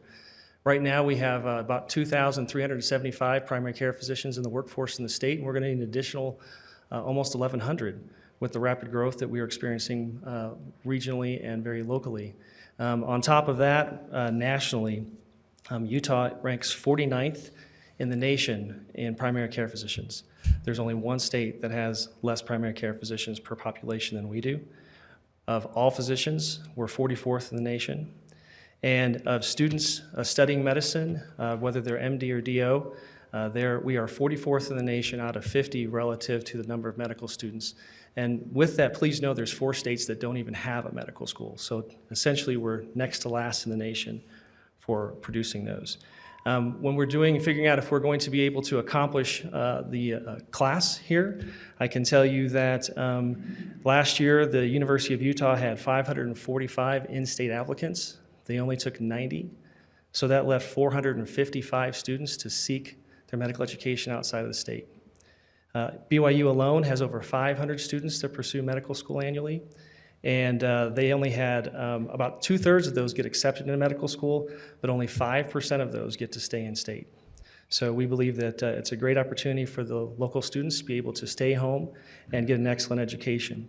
It's because of that, in no small part, that we were very fortunate to have received letters of support from BYU, from Utah Valley, from Intermountain Healthcare, from Stewart Healthcare Hospitals, and from HCA hospitals all here in the county. So what is... First of all, I want to, whoever noticed that the building is different, thank you so much, because that is the whole goal and objective. We are trying to transform and transition medical education, and what we're doing is we're creating a medical school that is very unique. We are using the blended learning environment, and what we were going to have is a student-centric, proficiency-based curriculum. So what will happen is what you're looking at is what I call a learning pod, and we will have about 80 learning pods on campus. So when Mr. Leatham comes up and starts describing the structure of the building, you'll notice that it is very unique. And it's intentionally so because our goal and objective is to have collaborative small groups that will have about 10 to 12 people in a pod at a time. We're going to move with an adult learning theory. Pedagogy, or the child learning theory, is basically what I affectionately refer to as the sage on the stage. So you have somebody up front, you have a bunch of people, and you have a bunch of people nodding, and the person up front gets positive affirmation because there's a bunch of people nodding at them. We're a little bit past that with today's technology. So what will happen in these learning pods is there will be a short segment initially played that focuses on a single learning objective, and it will be pre-recorded, and this group of 4 to 10 people will listen to this, and then they will be required to answer a question. And they have to get the question correct before the next segment will play. And if they don't get it correct, there will be prescribed material that will allow them to come to the accurate conclusion. So this will allow us to measure their competency, their proficiency every day, every moment, and will help us to identify those that need support and those that are doing really well to accelerate their timeline. So this is kind of what a quote-unquote lecture will look like, because the standard 1-hour lecture is pretty much a thing of the past, or will be. So there'll be a content, let's just say this is diabetes. So the first lecture may be a physician that's going to describe something relative to the disease state, then there'll be that learning objective. Then as opposed to an hour of listening to that physician, there will be, the second segment will be a PhD, the next segment will be a nutritionist, the next segment will be a patient, and then finally wrap up with the physician again. So this is how those learning pods will be utilized, and we are going to have a very high-end IT department that will have animation and media, and my best ability to describe it'll be like History Channel quality. And that will allow us then to measure proficiency and help the students be successful in accomplishing the material and be better physicians and take better care of their patients. This is the first time that this model is being used, and as a matter of fact, I was speaking, part of our curriculum is similar to Harvard's medical school's curriculum. And I was talking to the dean for the medical school, and they actually invited us to come from Provo to Harvard this summer, the Harvard Innovators course, because they're very interested in what we're doing here in Provo, because again, it's never been done before. And they said that they would be very interested in adopting some of our techniques, which is the highest compliment to me. So a big chunk of what we're going to be doing, we're going to have about, it's going to be about 20,000 square feet of simulation space. This will be a 4-story unit. This will be hyper-realistic, use some augmented reality. The centerpiece is a hologram. It's a standardized patient. It's actually a hologram. We'll be doing blended hands-on learning experiences with some mannequins and again, with a lot with live people. So this is, if you will, our campus community, and Mr. Leatham is going to go over this in extensive detail, and please know that this is an old rendering, and he's going to have some updates, so forgive if I have an older picture, but it's what I had to work with. The building in the front here, let's see if I can, so the building in the front, this is the academic building. These are the learning pods that we were describing. This is the simulation tower, and then this will be research and a testing center, and then faculty offices on the end. So the students will have ready access.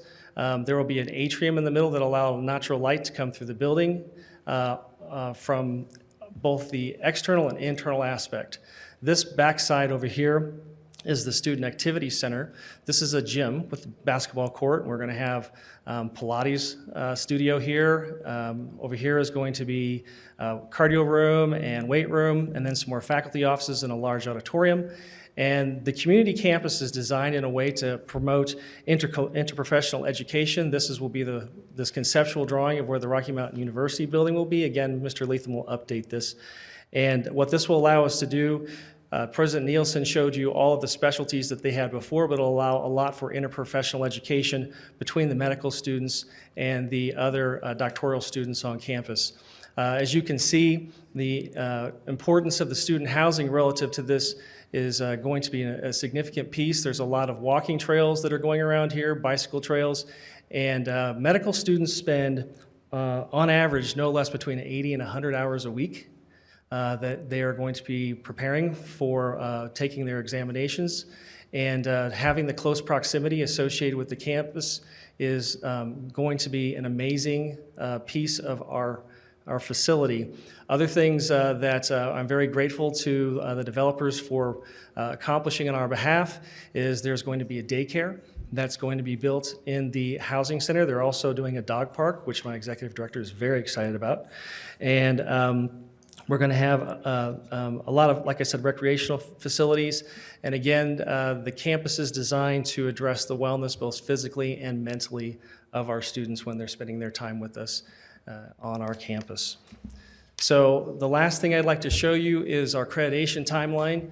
So right now, at this moment, we are in what's known as applicant status. I have to be hired 365 days before we can move to the next level. I was hired June 6th. We've already submitted the self-study, which was about 500 pages of documents. We have a meeting that comes up at the end of the summer for our accrediting body to move us to what is known as candidate status. And then that will be reviewed, or we'll submit our next self-study January of 2020. After that, there will be a meeting in April, at which time we hope to move to what is known as pre-accreditation. That pre-accreditation will allow us to recruit students starting in May of 2020. And our target goal is to open in the fall of 2021. With our accrediting body, we are planning then to be able to take occupancy of the physical buildings in the early part of the summer of 2021. So any questions for myself before I hand it over to Mr. Leatham from MHCN? Any questions, commissioners? Mr. Howard? No, it's a laudable project, but let's hear what the rest of the presentation is. Thank you, sir. Thank you. Good evening. Hi. I'm Curtis Leatham with MHTN Architects. Just waiting for the presentation to pop up.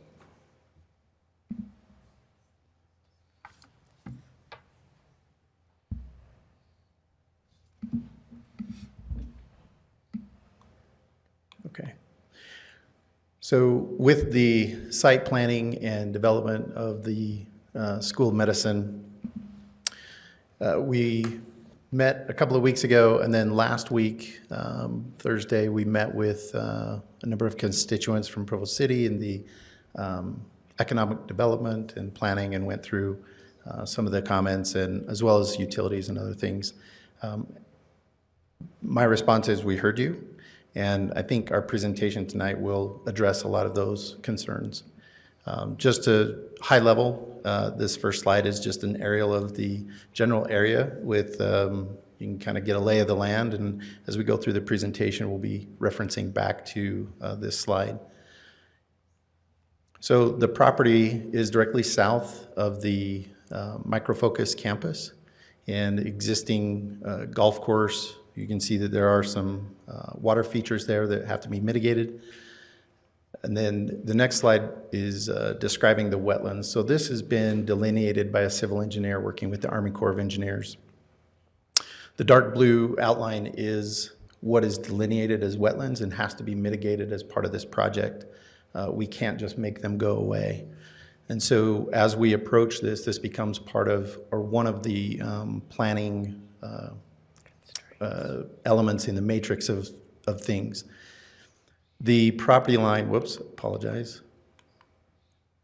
Where the apartments sit, that property line cuts straight across, and so that helps the medical school in terms of how much mitigation we have to do with regards to the wetlands. The next slide is the water conveyance that comes from the water treatment plant, comes through the site, and those arrows actually show the direction of flow that currently exists today. Now that flow is extremely slow. If you were to walk out there, those ponds would seem stagnant, but there is a small flow going through there. And then we looked at major gateway elements and how that may connect to Microfocus campus, as well as the intersection that exists there now undeveloped to the south, with a minor gateway then just to the east along 860 South. We've identified UTA Route 821 from Provo to Payson, where that stop occurs currently, as well as UVX bus to BYU and UVU. We're assuming that with the new plan that UVX would come into the campus at some point for a stop. But we're also in this slide outlining the walkable distance, really a 5-minute walk, a 10-minute walk, and what that radius looks like. Notwithstanding, there are some challenges with the freeway overpass there, so not many people are going to be walking to the west. And then just really a study to gain a better understanding of the site, solar patterns through the seasons, which informs building orientation with regards to sustainability issues, daylighting the building, trying to gather northern light versus southern light throughout the summer months, prevailing winds, and then really views to the south, to the west, and the Wasatch Front, and then, to the east, and then to the west, the Utah Lake, and to the north as well. So given all these issues, as we start to look at site planning, really developing a concept that drives a gateway concept, but then internal to the campus, a mall of buildings, so a framework that these buildings, one, talk to each other programmatically, as Dr. Dodery addressed, that this isn't just a single building, but it's multiple buildings, and how that all works. So this is just a quick sketch, but now we get into some of the details of what this means. So this first one is really identifying nodes and pedestrian flow. So we took note about the parking garages and really revised this in the phase 2 buildings, which are the 2 parking garages, the Rocky Mountain University and research buildings. And what this slide represents is a greater sense of connectivity for pedestrians and people that are perhaps on bikes, that one, the vehicles are held to the outside, so park once and you come internal to the campus just on foot. But also that connectivity between the housing development, coming down a boulevard and then coming central to the campus with a node in the middle that then draws you in. And I'll show some imagery of what that may look like, just architecturally. This next slide is really reinforcing bringing those cars into the site and keeping them at the edges, and then allowing those pedestrian paths to reinforce that. This slide also shows that transit node potentially along the road that comes through and bisects the campus. The other element that we have to be cognizant of is the fire lanes and how we treat those as pedestrian pathways or plazas, so that it doesn't inhibit pedestrian movement, and that there are truly emergency access only.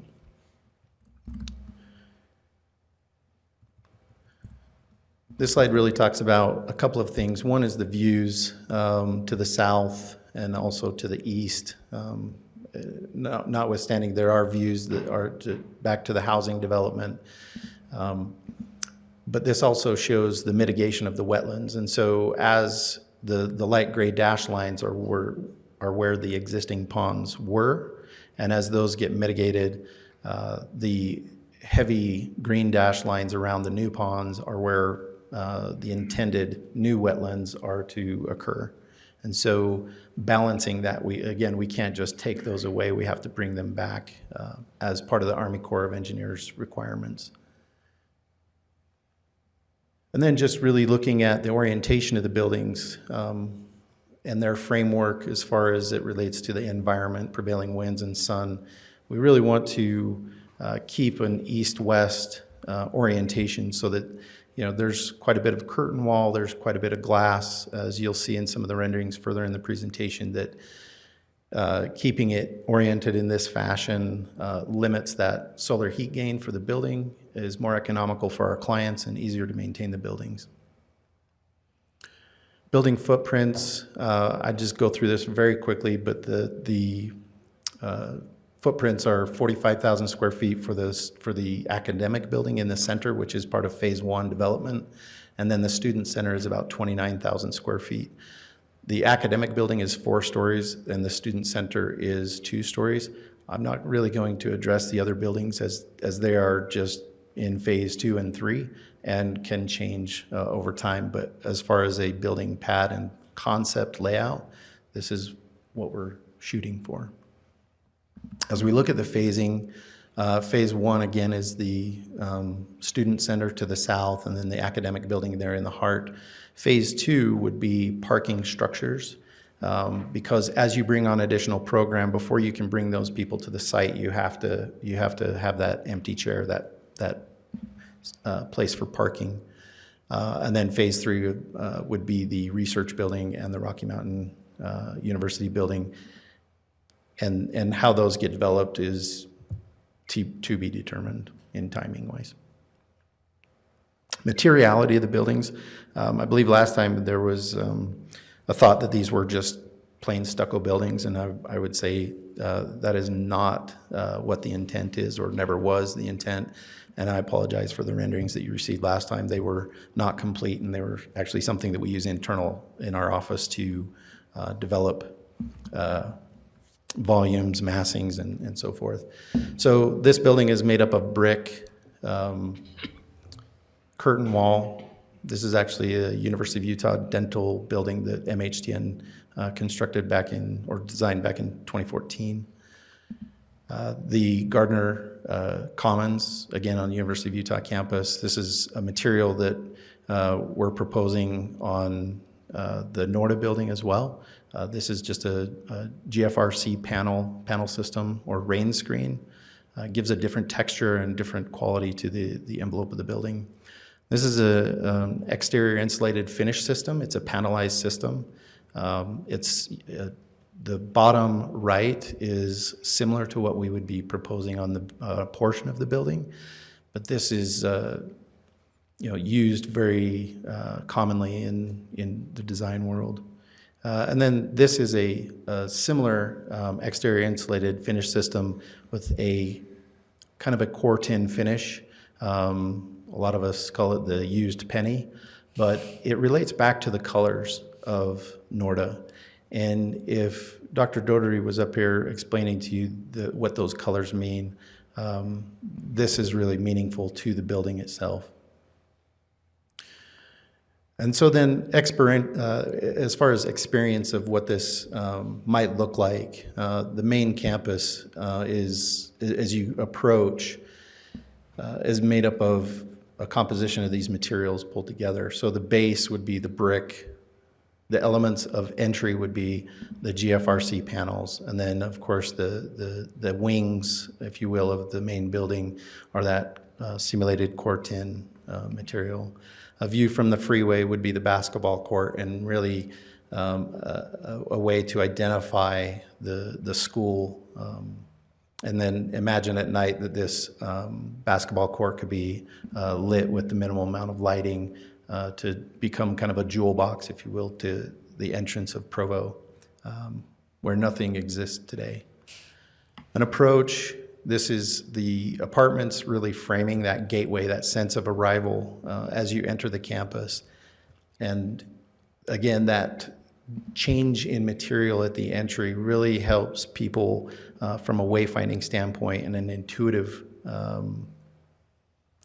way of looking at the entry and knowing where I need to go.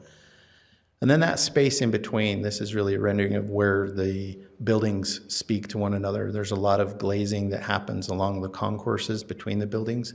And so if I'm in the academic center, I can see what's happening, so to speak, in the student center and vice versa, and you'll see a few other renderings. A few on the back side of the academic building on level 2, there is a small balcony just for a place of respite, a place of contemplation, to get away and have fresh air outside of the classroom, or I should say learning pods.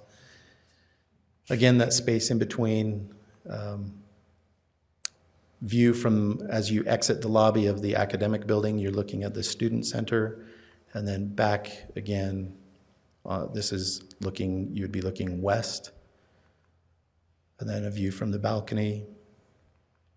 And an interior shot, you're sitting in the student center looking back at the academic building and all the glazing to the north, so that you're getting very high quality daylight without direct high contrast sun penetrating the building. And then this is a view looking, as you enter the academic building, you're looking back towards the student center. And so there's a very transparent connectivity between the buildings. And as this project develops from a master plan standpoint, we would want that sense of connectivity to happen with the future buildings as well. And that's pretty much what I have for the presentation, if you have any questions. Great. Any questions, commissioners? We greatly appreciate the storyline behind the design concepts. Thank you. And we've got a few more, we're almost done, and we're going to present kind of the housing part, kind of like what we just did with the medical school.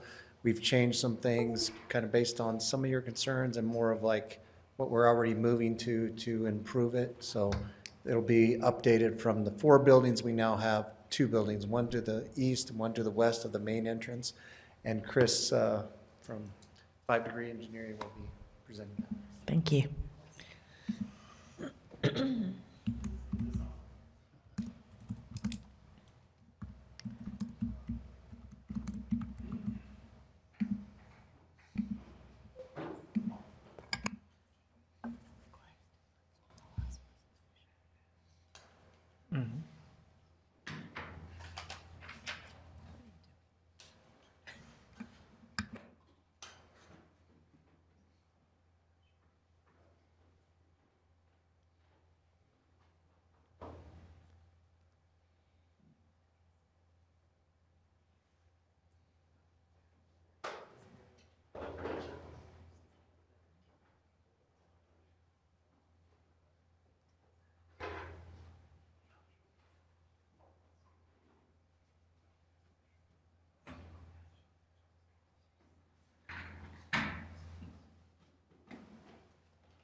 Actually, while we're waiting for this, maybe we can address the last item of concern after the housing, if you have questions. But it was brought up about utilities and the sewage treatment plant. And so we have, we've met with Public Works and with David Day and his group and worked out a solution of how we're going to get the, sewage and everything worked out here. And basically what it boils down to is we as the developers will be dropping the line, the main line from the sewage plant to our place, about 8 foot from what I understand. And then we'll be upgrading Provo City's lift station so it can handle all of this and going forward. But we've come to an agreement on that and just kind of working through the details, but it is feasible, it is doable, it's all going. David, did you need to speak to anything else to that concern? Did you have any questions as far as the sewer while Chris is getting ready? Any questions about? Sewer? Yeah. No. Okay. Okay. So that was kind of, the housing will wrap this up, where Chris is going to talk about kind of some of the changes in what we've done. Great. Thank you. Okay.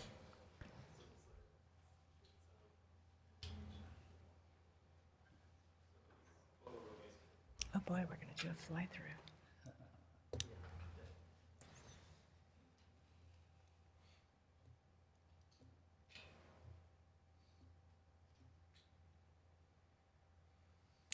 Here's my question.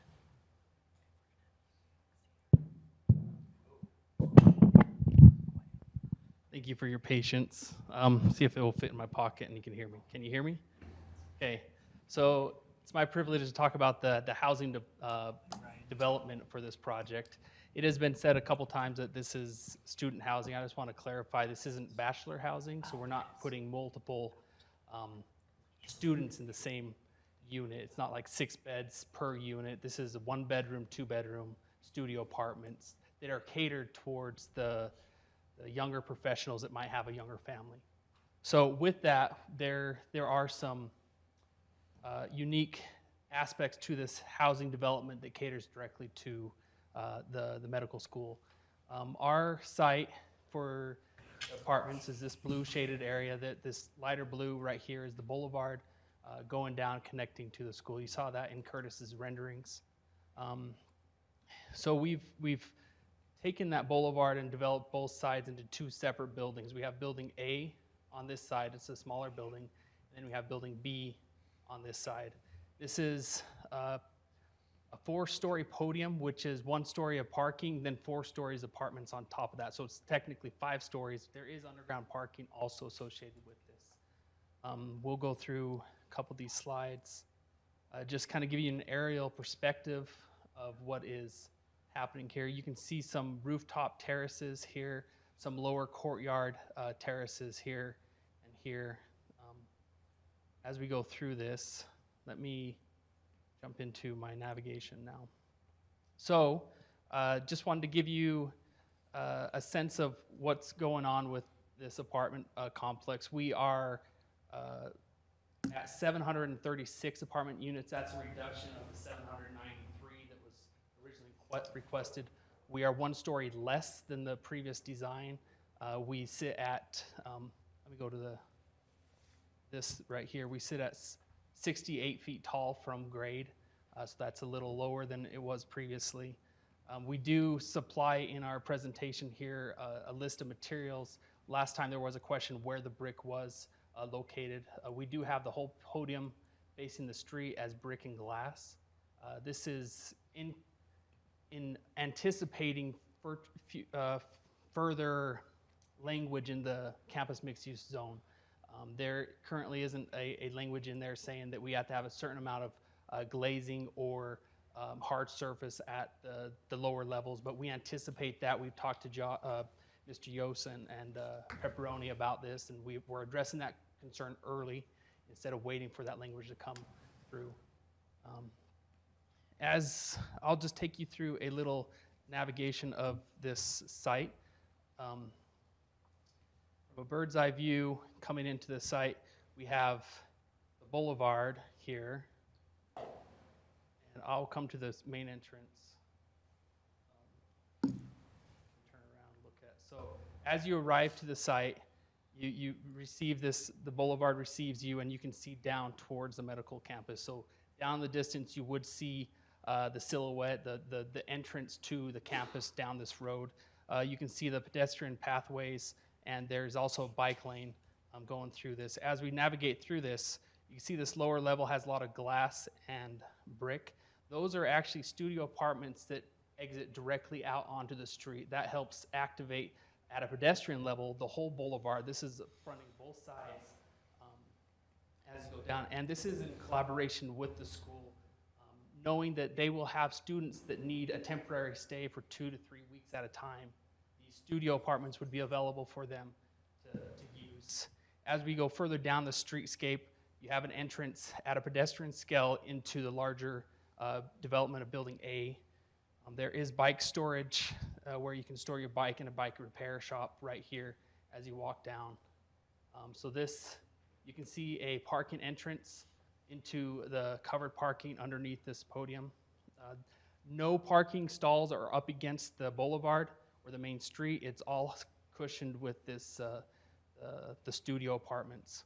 And here you can see the architectural language of the building. We got 5 stories. You got the first lower level, which I'm going to call the podium, and then you got 4 stories of apartments above. Every apartment in this complex that's a 1-bedroom or a 2-bedroom has their private patio. A couple of the studios do not, but the studios do have this front entrance into their unit. So when we come into the development of, let me just try to fly faster. So here is the main entrance into the first courtyard of the building A. You see this glass here. This is a 2-story atrium as you walk into the leasing office, the club room. And then we have this ribbon of windows going across. That's actually a fitness area that looks down into the lower courtyard, which is a pool at grade. This mitigates any potential leakage into a parking structure. This is a right spot to put a pool instead of like on a rooftop or on top of this podium. So with podium designs, we do have the opportunity to create a semi-private, semi-public space called these outdoor terraces. These are activated with barbecue areas, fire pits, play areas, delineated with walking paths, access through. And here's the other side. You can see these courtyards there. And on this particular building, we do have a rooftop terrace where there could be community gardens or other amenities, even including a pet run, a pet park. There are pet washes inside the building. We navigate to the other side for you. So on Building B is a little larger, and they have larger outdoor terraces and decks to be used by all the residents here. The similar construction with the welcoming of the 2-story atrium and then this ribbon band of the fitness room. Again, this site also has, for phase 2 of the apartment development, has a pool at grade, and then also a large rooftop terrace and a courtyard down at the lower level. So let me put you down at a view of what you would feel if you were inside. Sorry if anyone's getting seasick. I do not play enough video games to be good at this. So while you're in this space, you can see the courtyards being used by the tenants that live here. We have we've separated this into little nodes where individual families can use one of the 2 pavilions here, or 1 or 2 of the play areas where kids can play, utilize this area. So as you walk down here, you kind of get a sense of what it will feel like being at these terrace areas. So this, and this addresses one of the zoning requirements of having open space and landscaping. So this is in consideration of the zoning elements that we have. There is a lower parking access as you come in here to get additional parking. We didn't provide all service parking. We do have structured parking. So there are guest parking through this parking lot right here. And I'll just go through the materials one more time on what we are proposing for the exterior. We have pre-finished metal caps on the parapets. We have a hard coat stucco system where you can see this white texture right here. We also have vinyl windows. Longboard siding is this wood texture that you see on the more common areas, the points of circulation. So this is a stair tower and elevator tower right here. You can enter in and go up into the building. Brick veneer, this is a full-size brick going up 4 stories on a ledger system so that it's supported. We have metal awnings at the lower level. We have a pre-finished aluminum entry system, so aluminum and brick on that lower level. So I hope that was helpful in envisioning what we envision this complex to be. This is a conceptual design, and we welcome your feedback, but we did listen. We revised this pretty significantly from 4 buildings to 2. So look forward to your questions. Great, thank you. Any questions, Mr. Howard? I have one. Could you illustrate or talk us or walk us through standard pedestrian flow from the apartment complex to the medical facility, training facility. Yes, so I can do that from this site. Pedestrian flow, there are two ways that pedestrians get there. One's on bicycle and one on foot. Across the whole, this is your pedestrian path, and then there will be a bike path right here. Those are actually illustrated a little better in Curtis's MHTM's rendering, but the design of the road is the vehicular lane and a bike lane. So this goes, you can see this path goes all the way down, and it connects into the medical school system for pedestrian access to throughout their campus. Nothing says medical health better than people actually walking to and from the buildings and exercising. And I think in the previous presentation, there was a hope that there would be an emphasis on that sort of a thing. Any other questions, commissioners? All right, thank you. Do we have a neighborhood chair from the East Bay neighborhood present? Any other neighborhood chairs present who would like to speak to these two items? Any members of the community who would like to speak to these items?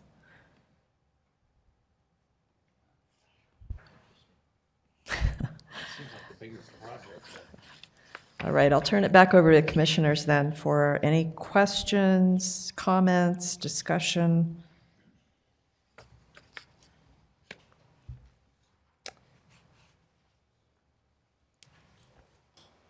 Mr. Howard?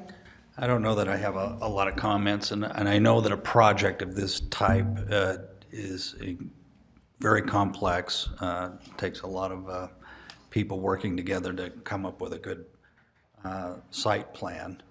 I'm just hoping that the asphalt has been toned down to the point where it has better viability for the students there, I think, from a campus point of view. I had a quick question for Mr. Yost. And that concerned a topic that was raised about the residential component, percentage of required or quantity of required glazing at street level and or any active uses. Could you describe that a little bit for us? So as we talked about, I think last month or the very end of March, the kind of idea draft we have for the amendments to the campus mixed use design standards contemplated required minimum first floor glazing and a minimum habitable first floor depth. And as it's been proposed, this project would meet those requirements, obviously with that full storefront and apartment units along the street. Okay. We wouldn't differentiate between a commercial or a residential use qualifying as that habitable first floor. Okay, thank you.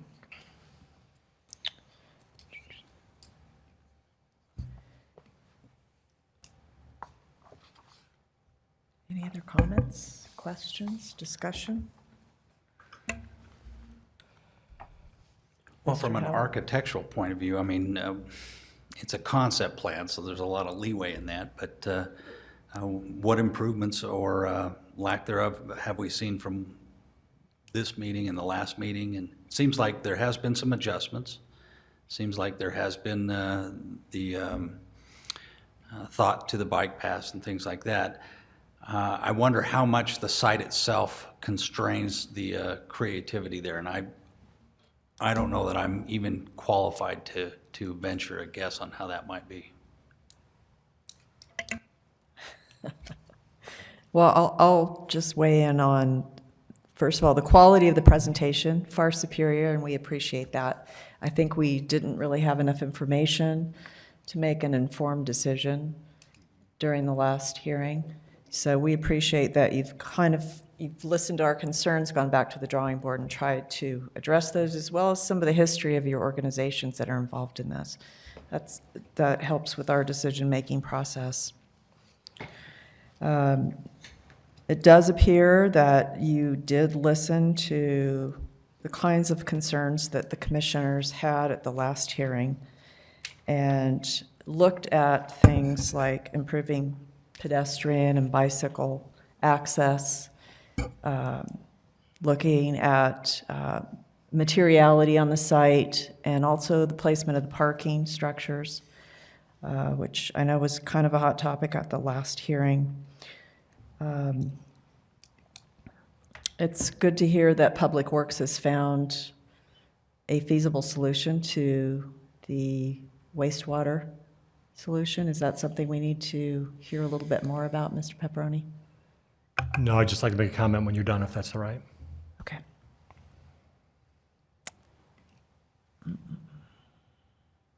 Is this a project that will, I understand we're addressing a request for zone change and then for a concept plan.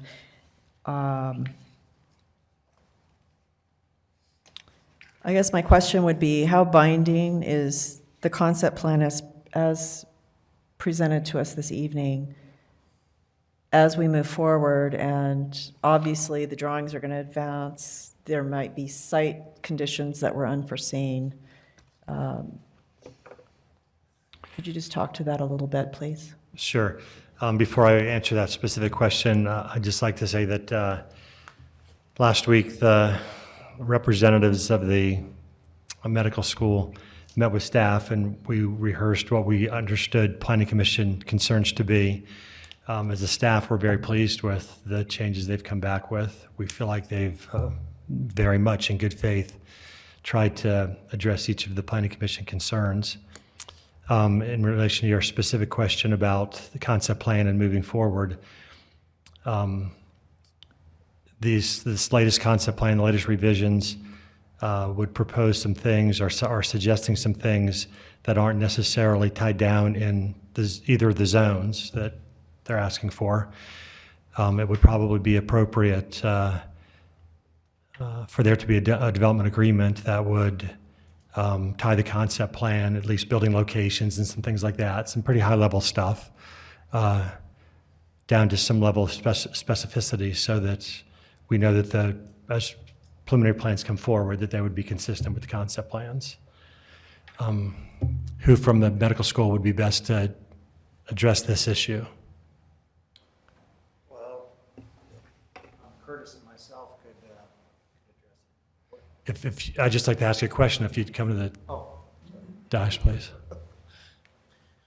I can probably address that concern. The concept plan, I mean, for us to deviate from the concept plan in wholesale changes is it doesn't work for the development of the program, but also architecturally and from a civil engineering standpoint. As you know, as we lay the groundwork for design, you start with a concept and you move forward with, a schematic and design development, then on to construction documents. And so the concept as it sits today, we don't plan to deviate far from that. I would say that your building pad locations are fairly well set just to follow through on the comments that were made today. If there needs to be an agreement in place that the concept plan will be reinforced, I think as we go through site plan development that we could reiterate that. Great. I think the city recognizes the need that may arise to shift some things, or this is still pretty high level, but I think the location of the buildings that you're now showing, those general locations, that has a lot of value to how this may function in the future. So to just try to memorialize that in some type of agreement tied to the zoning as this goes forward, I think that would be helpful if that's agreeable to the medical school people. Okay. Thank you. So that would be agreeable with you, Mr. Sinks? Yes. Thank you.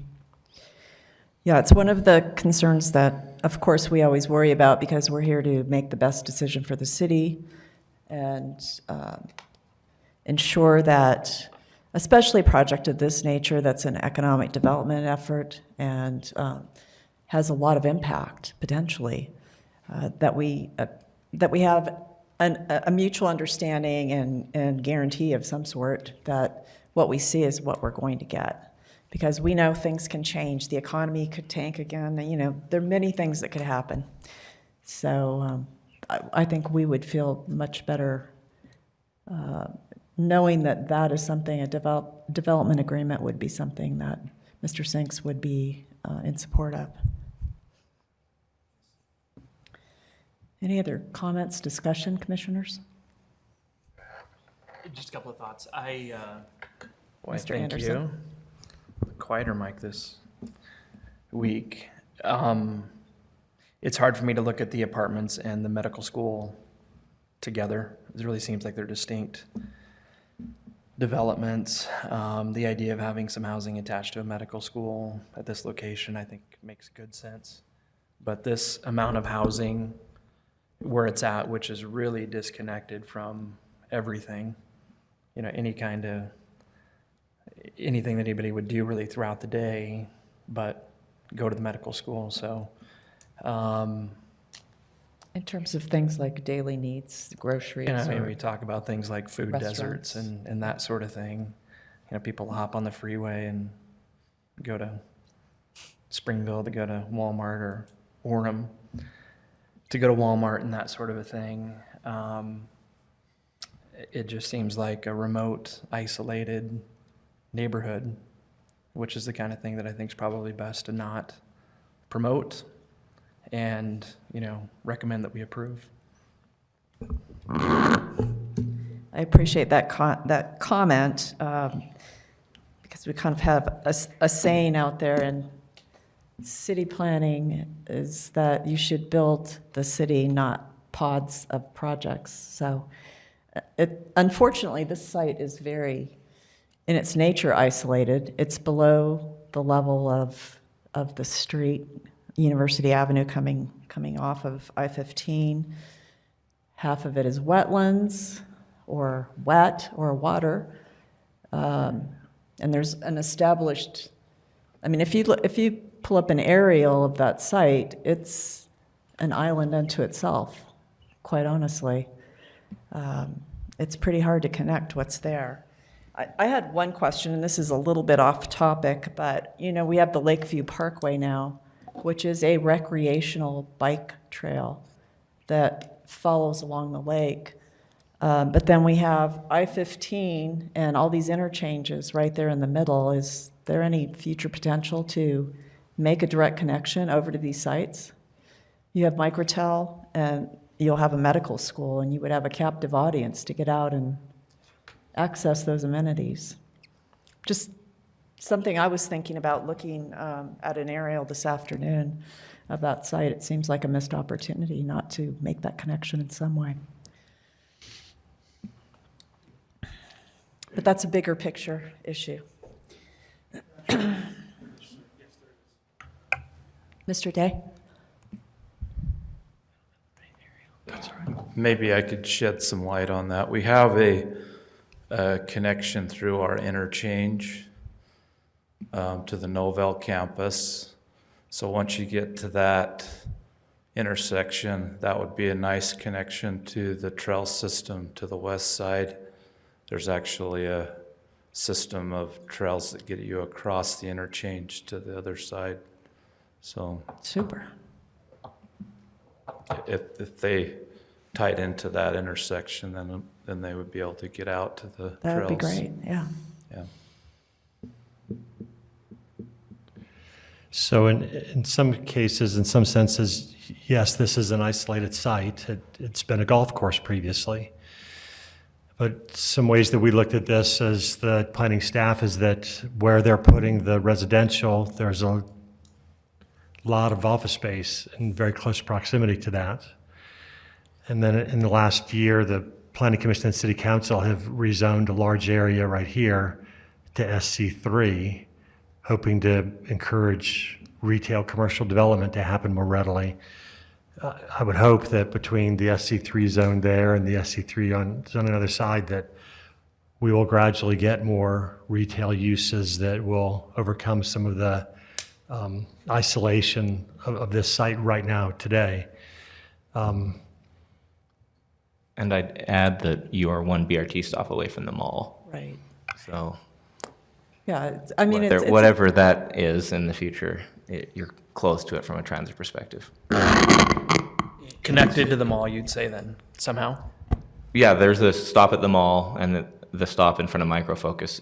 It's a one-way loop on the south, so you're actually one stop to the mall. And if that loop comes through the campus, then it would be equally accessible. Makes the case then that this is not It may be isolated. spatially isolated, but it does, one, through its proximity to the interchange, limit local traffic and accessing regional destinations. And it also does have that good transit and trail linkage, even though it's somewhat spatially isolated. It's a quick bus trip. Good trail linkage by way of... Crossing the interstate isn't ideal, but once you're across... I mean, really, it's really hard to listen to that and to take it seriously. That this somehow is connected in some kind of pedestrian way to any place. Well, you're dealing with a site across the street, the Novell campus, that is a sea of parking with a building in the middle of it. And, you know, over time, that may change. You may end up with some redevelopment on that site. Property values may increase to the point where they say, okay, structured parking is feasible, so we're going to build it, and we're going to spin off the front of that site and build housing or retail or something. You know, you can't. Today, it's very isolated, yes, but that could change over time for the better. And just from my perspective, I think it is what it is, and I think things will progress, and I think we probably spent enough time, at least from my perspective, talking about it. So. Mr. Howard? I was just going to ascertain from the city, the separation between the residential and the campus is primarily one of engineering and hydrology and things like that that keeps them that distant? Is that a reasonable? I think it's less separated than you can see it as, because you're not seeing the fully developed renderings connecting the two. And if you would think back to Curtis's renderings, he did have one taken from the vantage point of the apartments with them just ghosted in. So it's really just next to each other. There's not really a disconnect, and they have upgraded the priority of the pedestrian crossings by making them pedestrian spaces with vehicle crossings instead of vice versa. So I think it may just be the fact that the designs are coming from two different architecture houses, that it's hard to see them together in the perspective renderings. But if you take a look at the revised site plan, I think the proximities they've done a much better job at utilizing the connections between them. Thank you.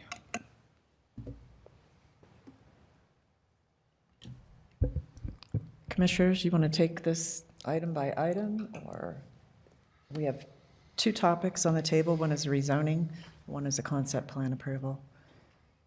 I think you have to take them one at a time, don't you? That'd be the thing to do. We've done them together. Have we? Yeah, Can we do it together? I don't know if anyone has more questions or discussion. This one goes to the it's administrative, where this one isn't. That's why. Madam Chair, Mr. Anderson? I move that we recommend approval of items 5 and 6 as described on the agenda. Did you want to include a recommendation for a development agreement? For the Absolutely. footprints. I'll second. Thank you. Based upon the concept plan? All right, let me restate that. Mr. Anderson's motion recommends that we forward a positive recommendation on item 5 for a zone change from regional shopping to healthcare and from campus mixed use. And to campus mixed use, I'm sorry. Correct? I think so, yeah. Okay. Do we have a second? Right here. For that motion? I'll second it. By Mr. Howard. All those in favor of sending a positive recommendation for item 5 to municipal council? Aye. Aye. Nay. Okay, that's 3 in favor and 1 opposed.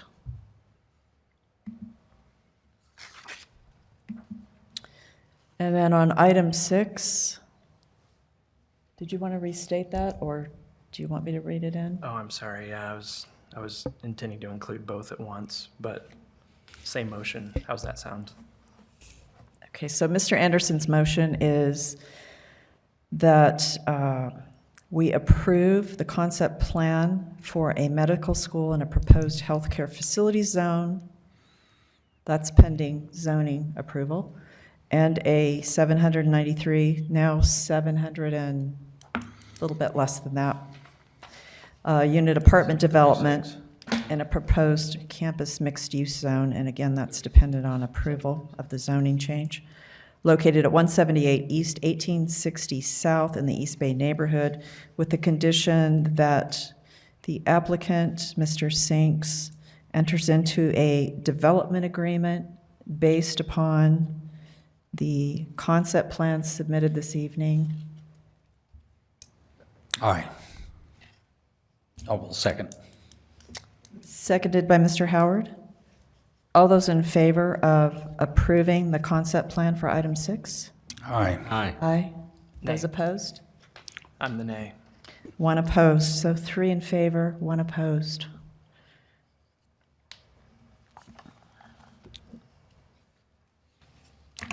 All right. Thank you.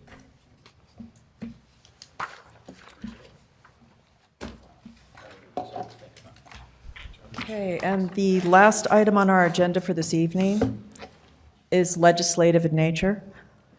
Item 7, Steve Turley requests a zone change from R110 to light manufacturing, or M1, for approximately 7.7 acres of land located at approximately 1060 East, 1320 South in the Spring Creek neighborhood. And this will be presented by Mr. Wright. Thank you. So back in 2017, this area in the southeast portion of the city went through a planning process to create a neighborhood plan for these areas down here. As part of that plan, this future land use map was created and adopted by the city as a general future use or future land use map. And so the area you can see a little bit highlighted in a solid red is the property that the applicant is proposing for this rezone. The area designated there would be for low density residential and medium density residential.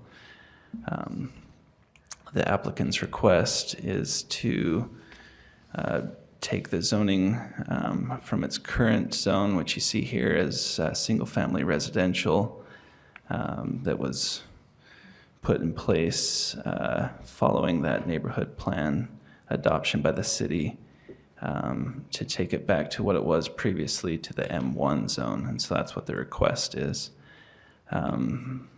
Earlier this year, the Pro Steel property, which is the property outlined in red, and then this property to the north of it, was subdivided. And so the parcel highlighted in red was subdivided off of that parcel. And the Pro Steel property, where to the north there, is not part of the proposed rezone. It's just this piece here. So staff reviewed this and does not find, based off of the neighborhood plan that was created, that this M1 zone request wouldn't be consistent with that plan, because that area is shown to be future land use of low density and medium density residential. So the M1 zone would be a deviation from the direction the city's been headed for this area. And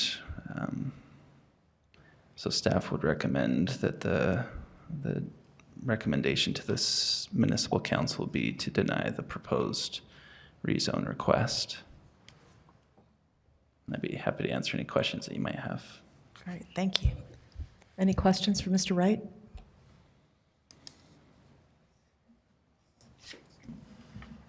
No questions? All right, I'd like to invite Mr. Turley to present his project.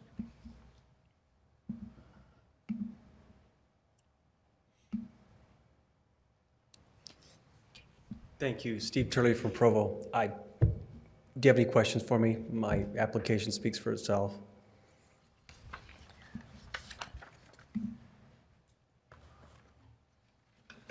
Do you have a project in mind with this? No. What's the basis of your application? I mean, it seems like it's moving toward residential. Why wouldn't you want to kind of move in that direction?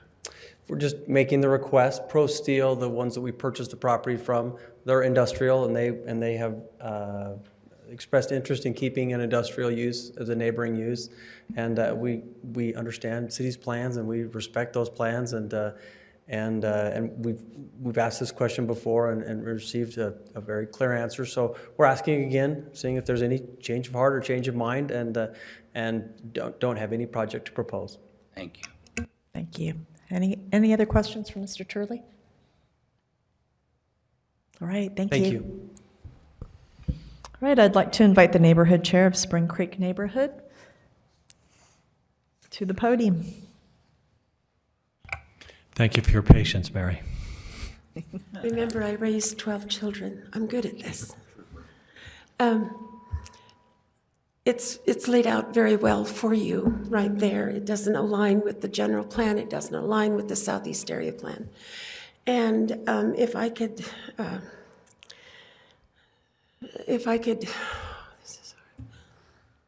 you asked, the question was put forth if there was a plan for this area.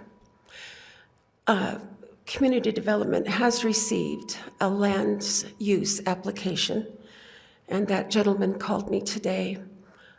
Some of the things that go with that land use application are documents, legal documents, that indicate the current owner of the property is aware of what the land will be used for.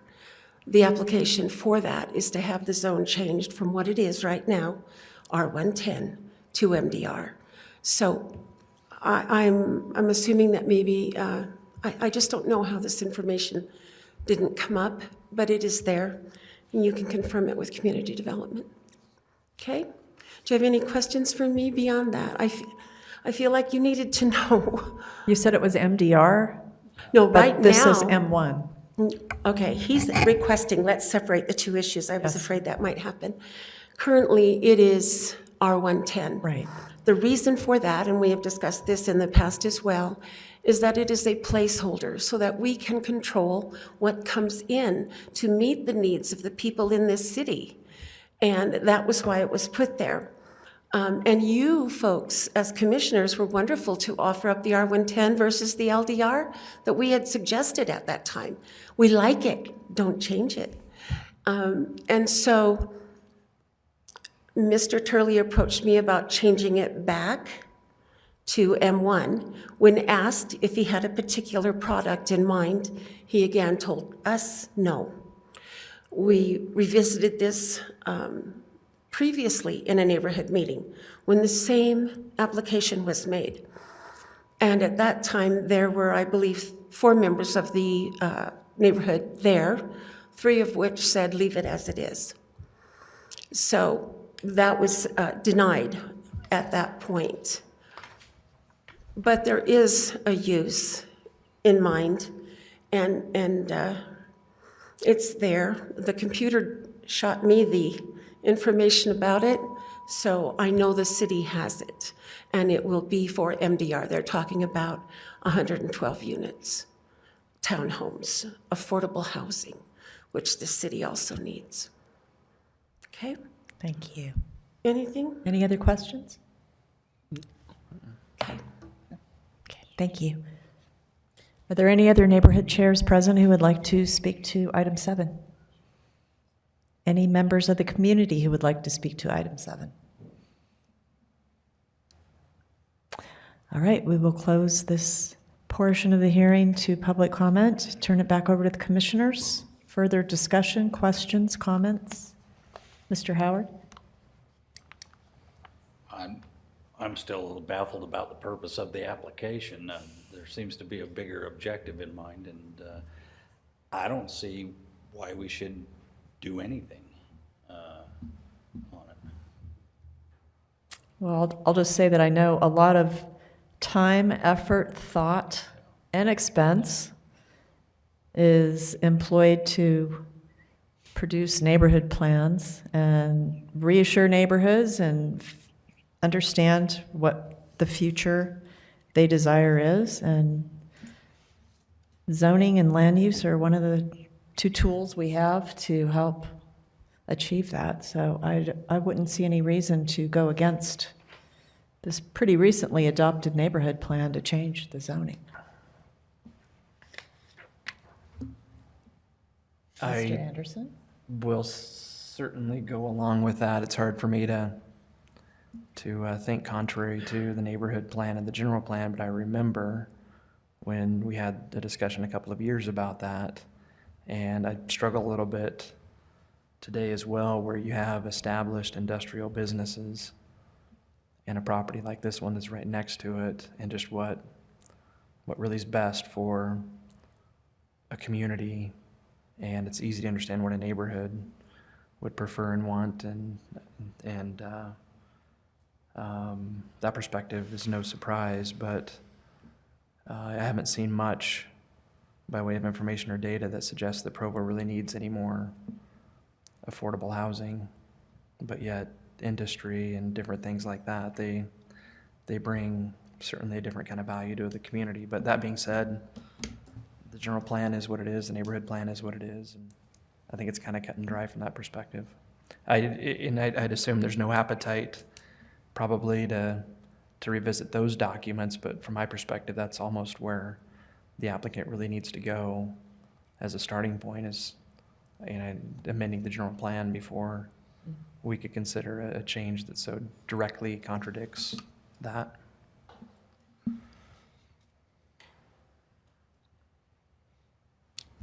I'm ready to make a motion, Madam Chair. Mr. Howard? I move that we recommend denial of the zone change from R110 to light manufacturing M1 for approximately 7.7 acres of land located at approximately 1060 East, 1320 South, Spring Creek neighborhood. Thank you, Mr. Howard. Do we have a second to Mr. Howard's motion? I second it. Seconded by Mr. Phillips. All those in favor of recommending denial of item 7 to municipal council? Aye. Aye. Any opposed to that motion? All right, so that's unanimous. We will recommend denial of item 7 to municipal council. Do we have a motion to adjourn? I so move. Motion to adjourn by Mr. Howard. Do we have a second? I'll second it. We're adjourned. Thank you. Before the next one. What's that?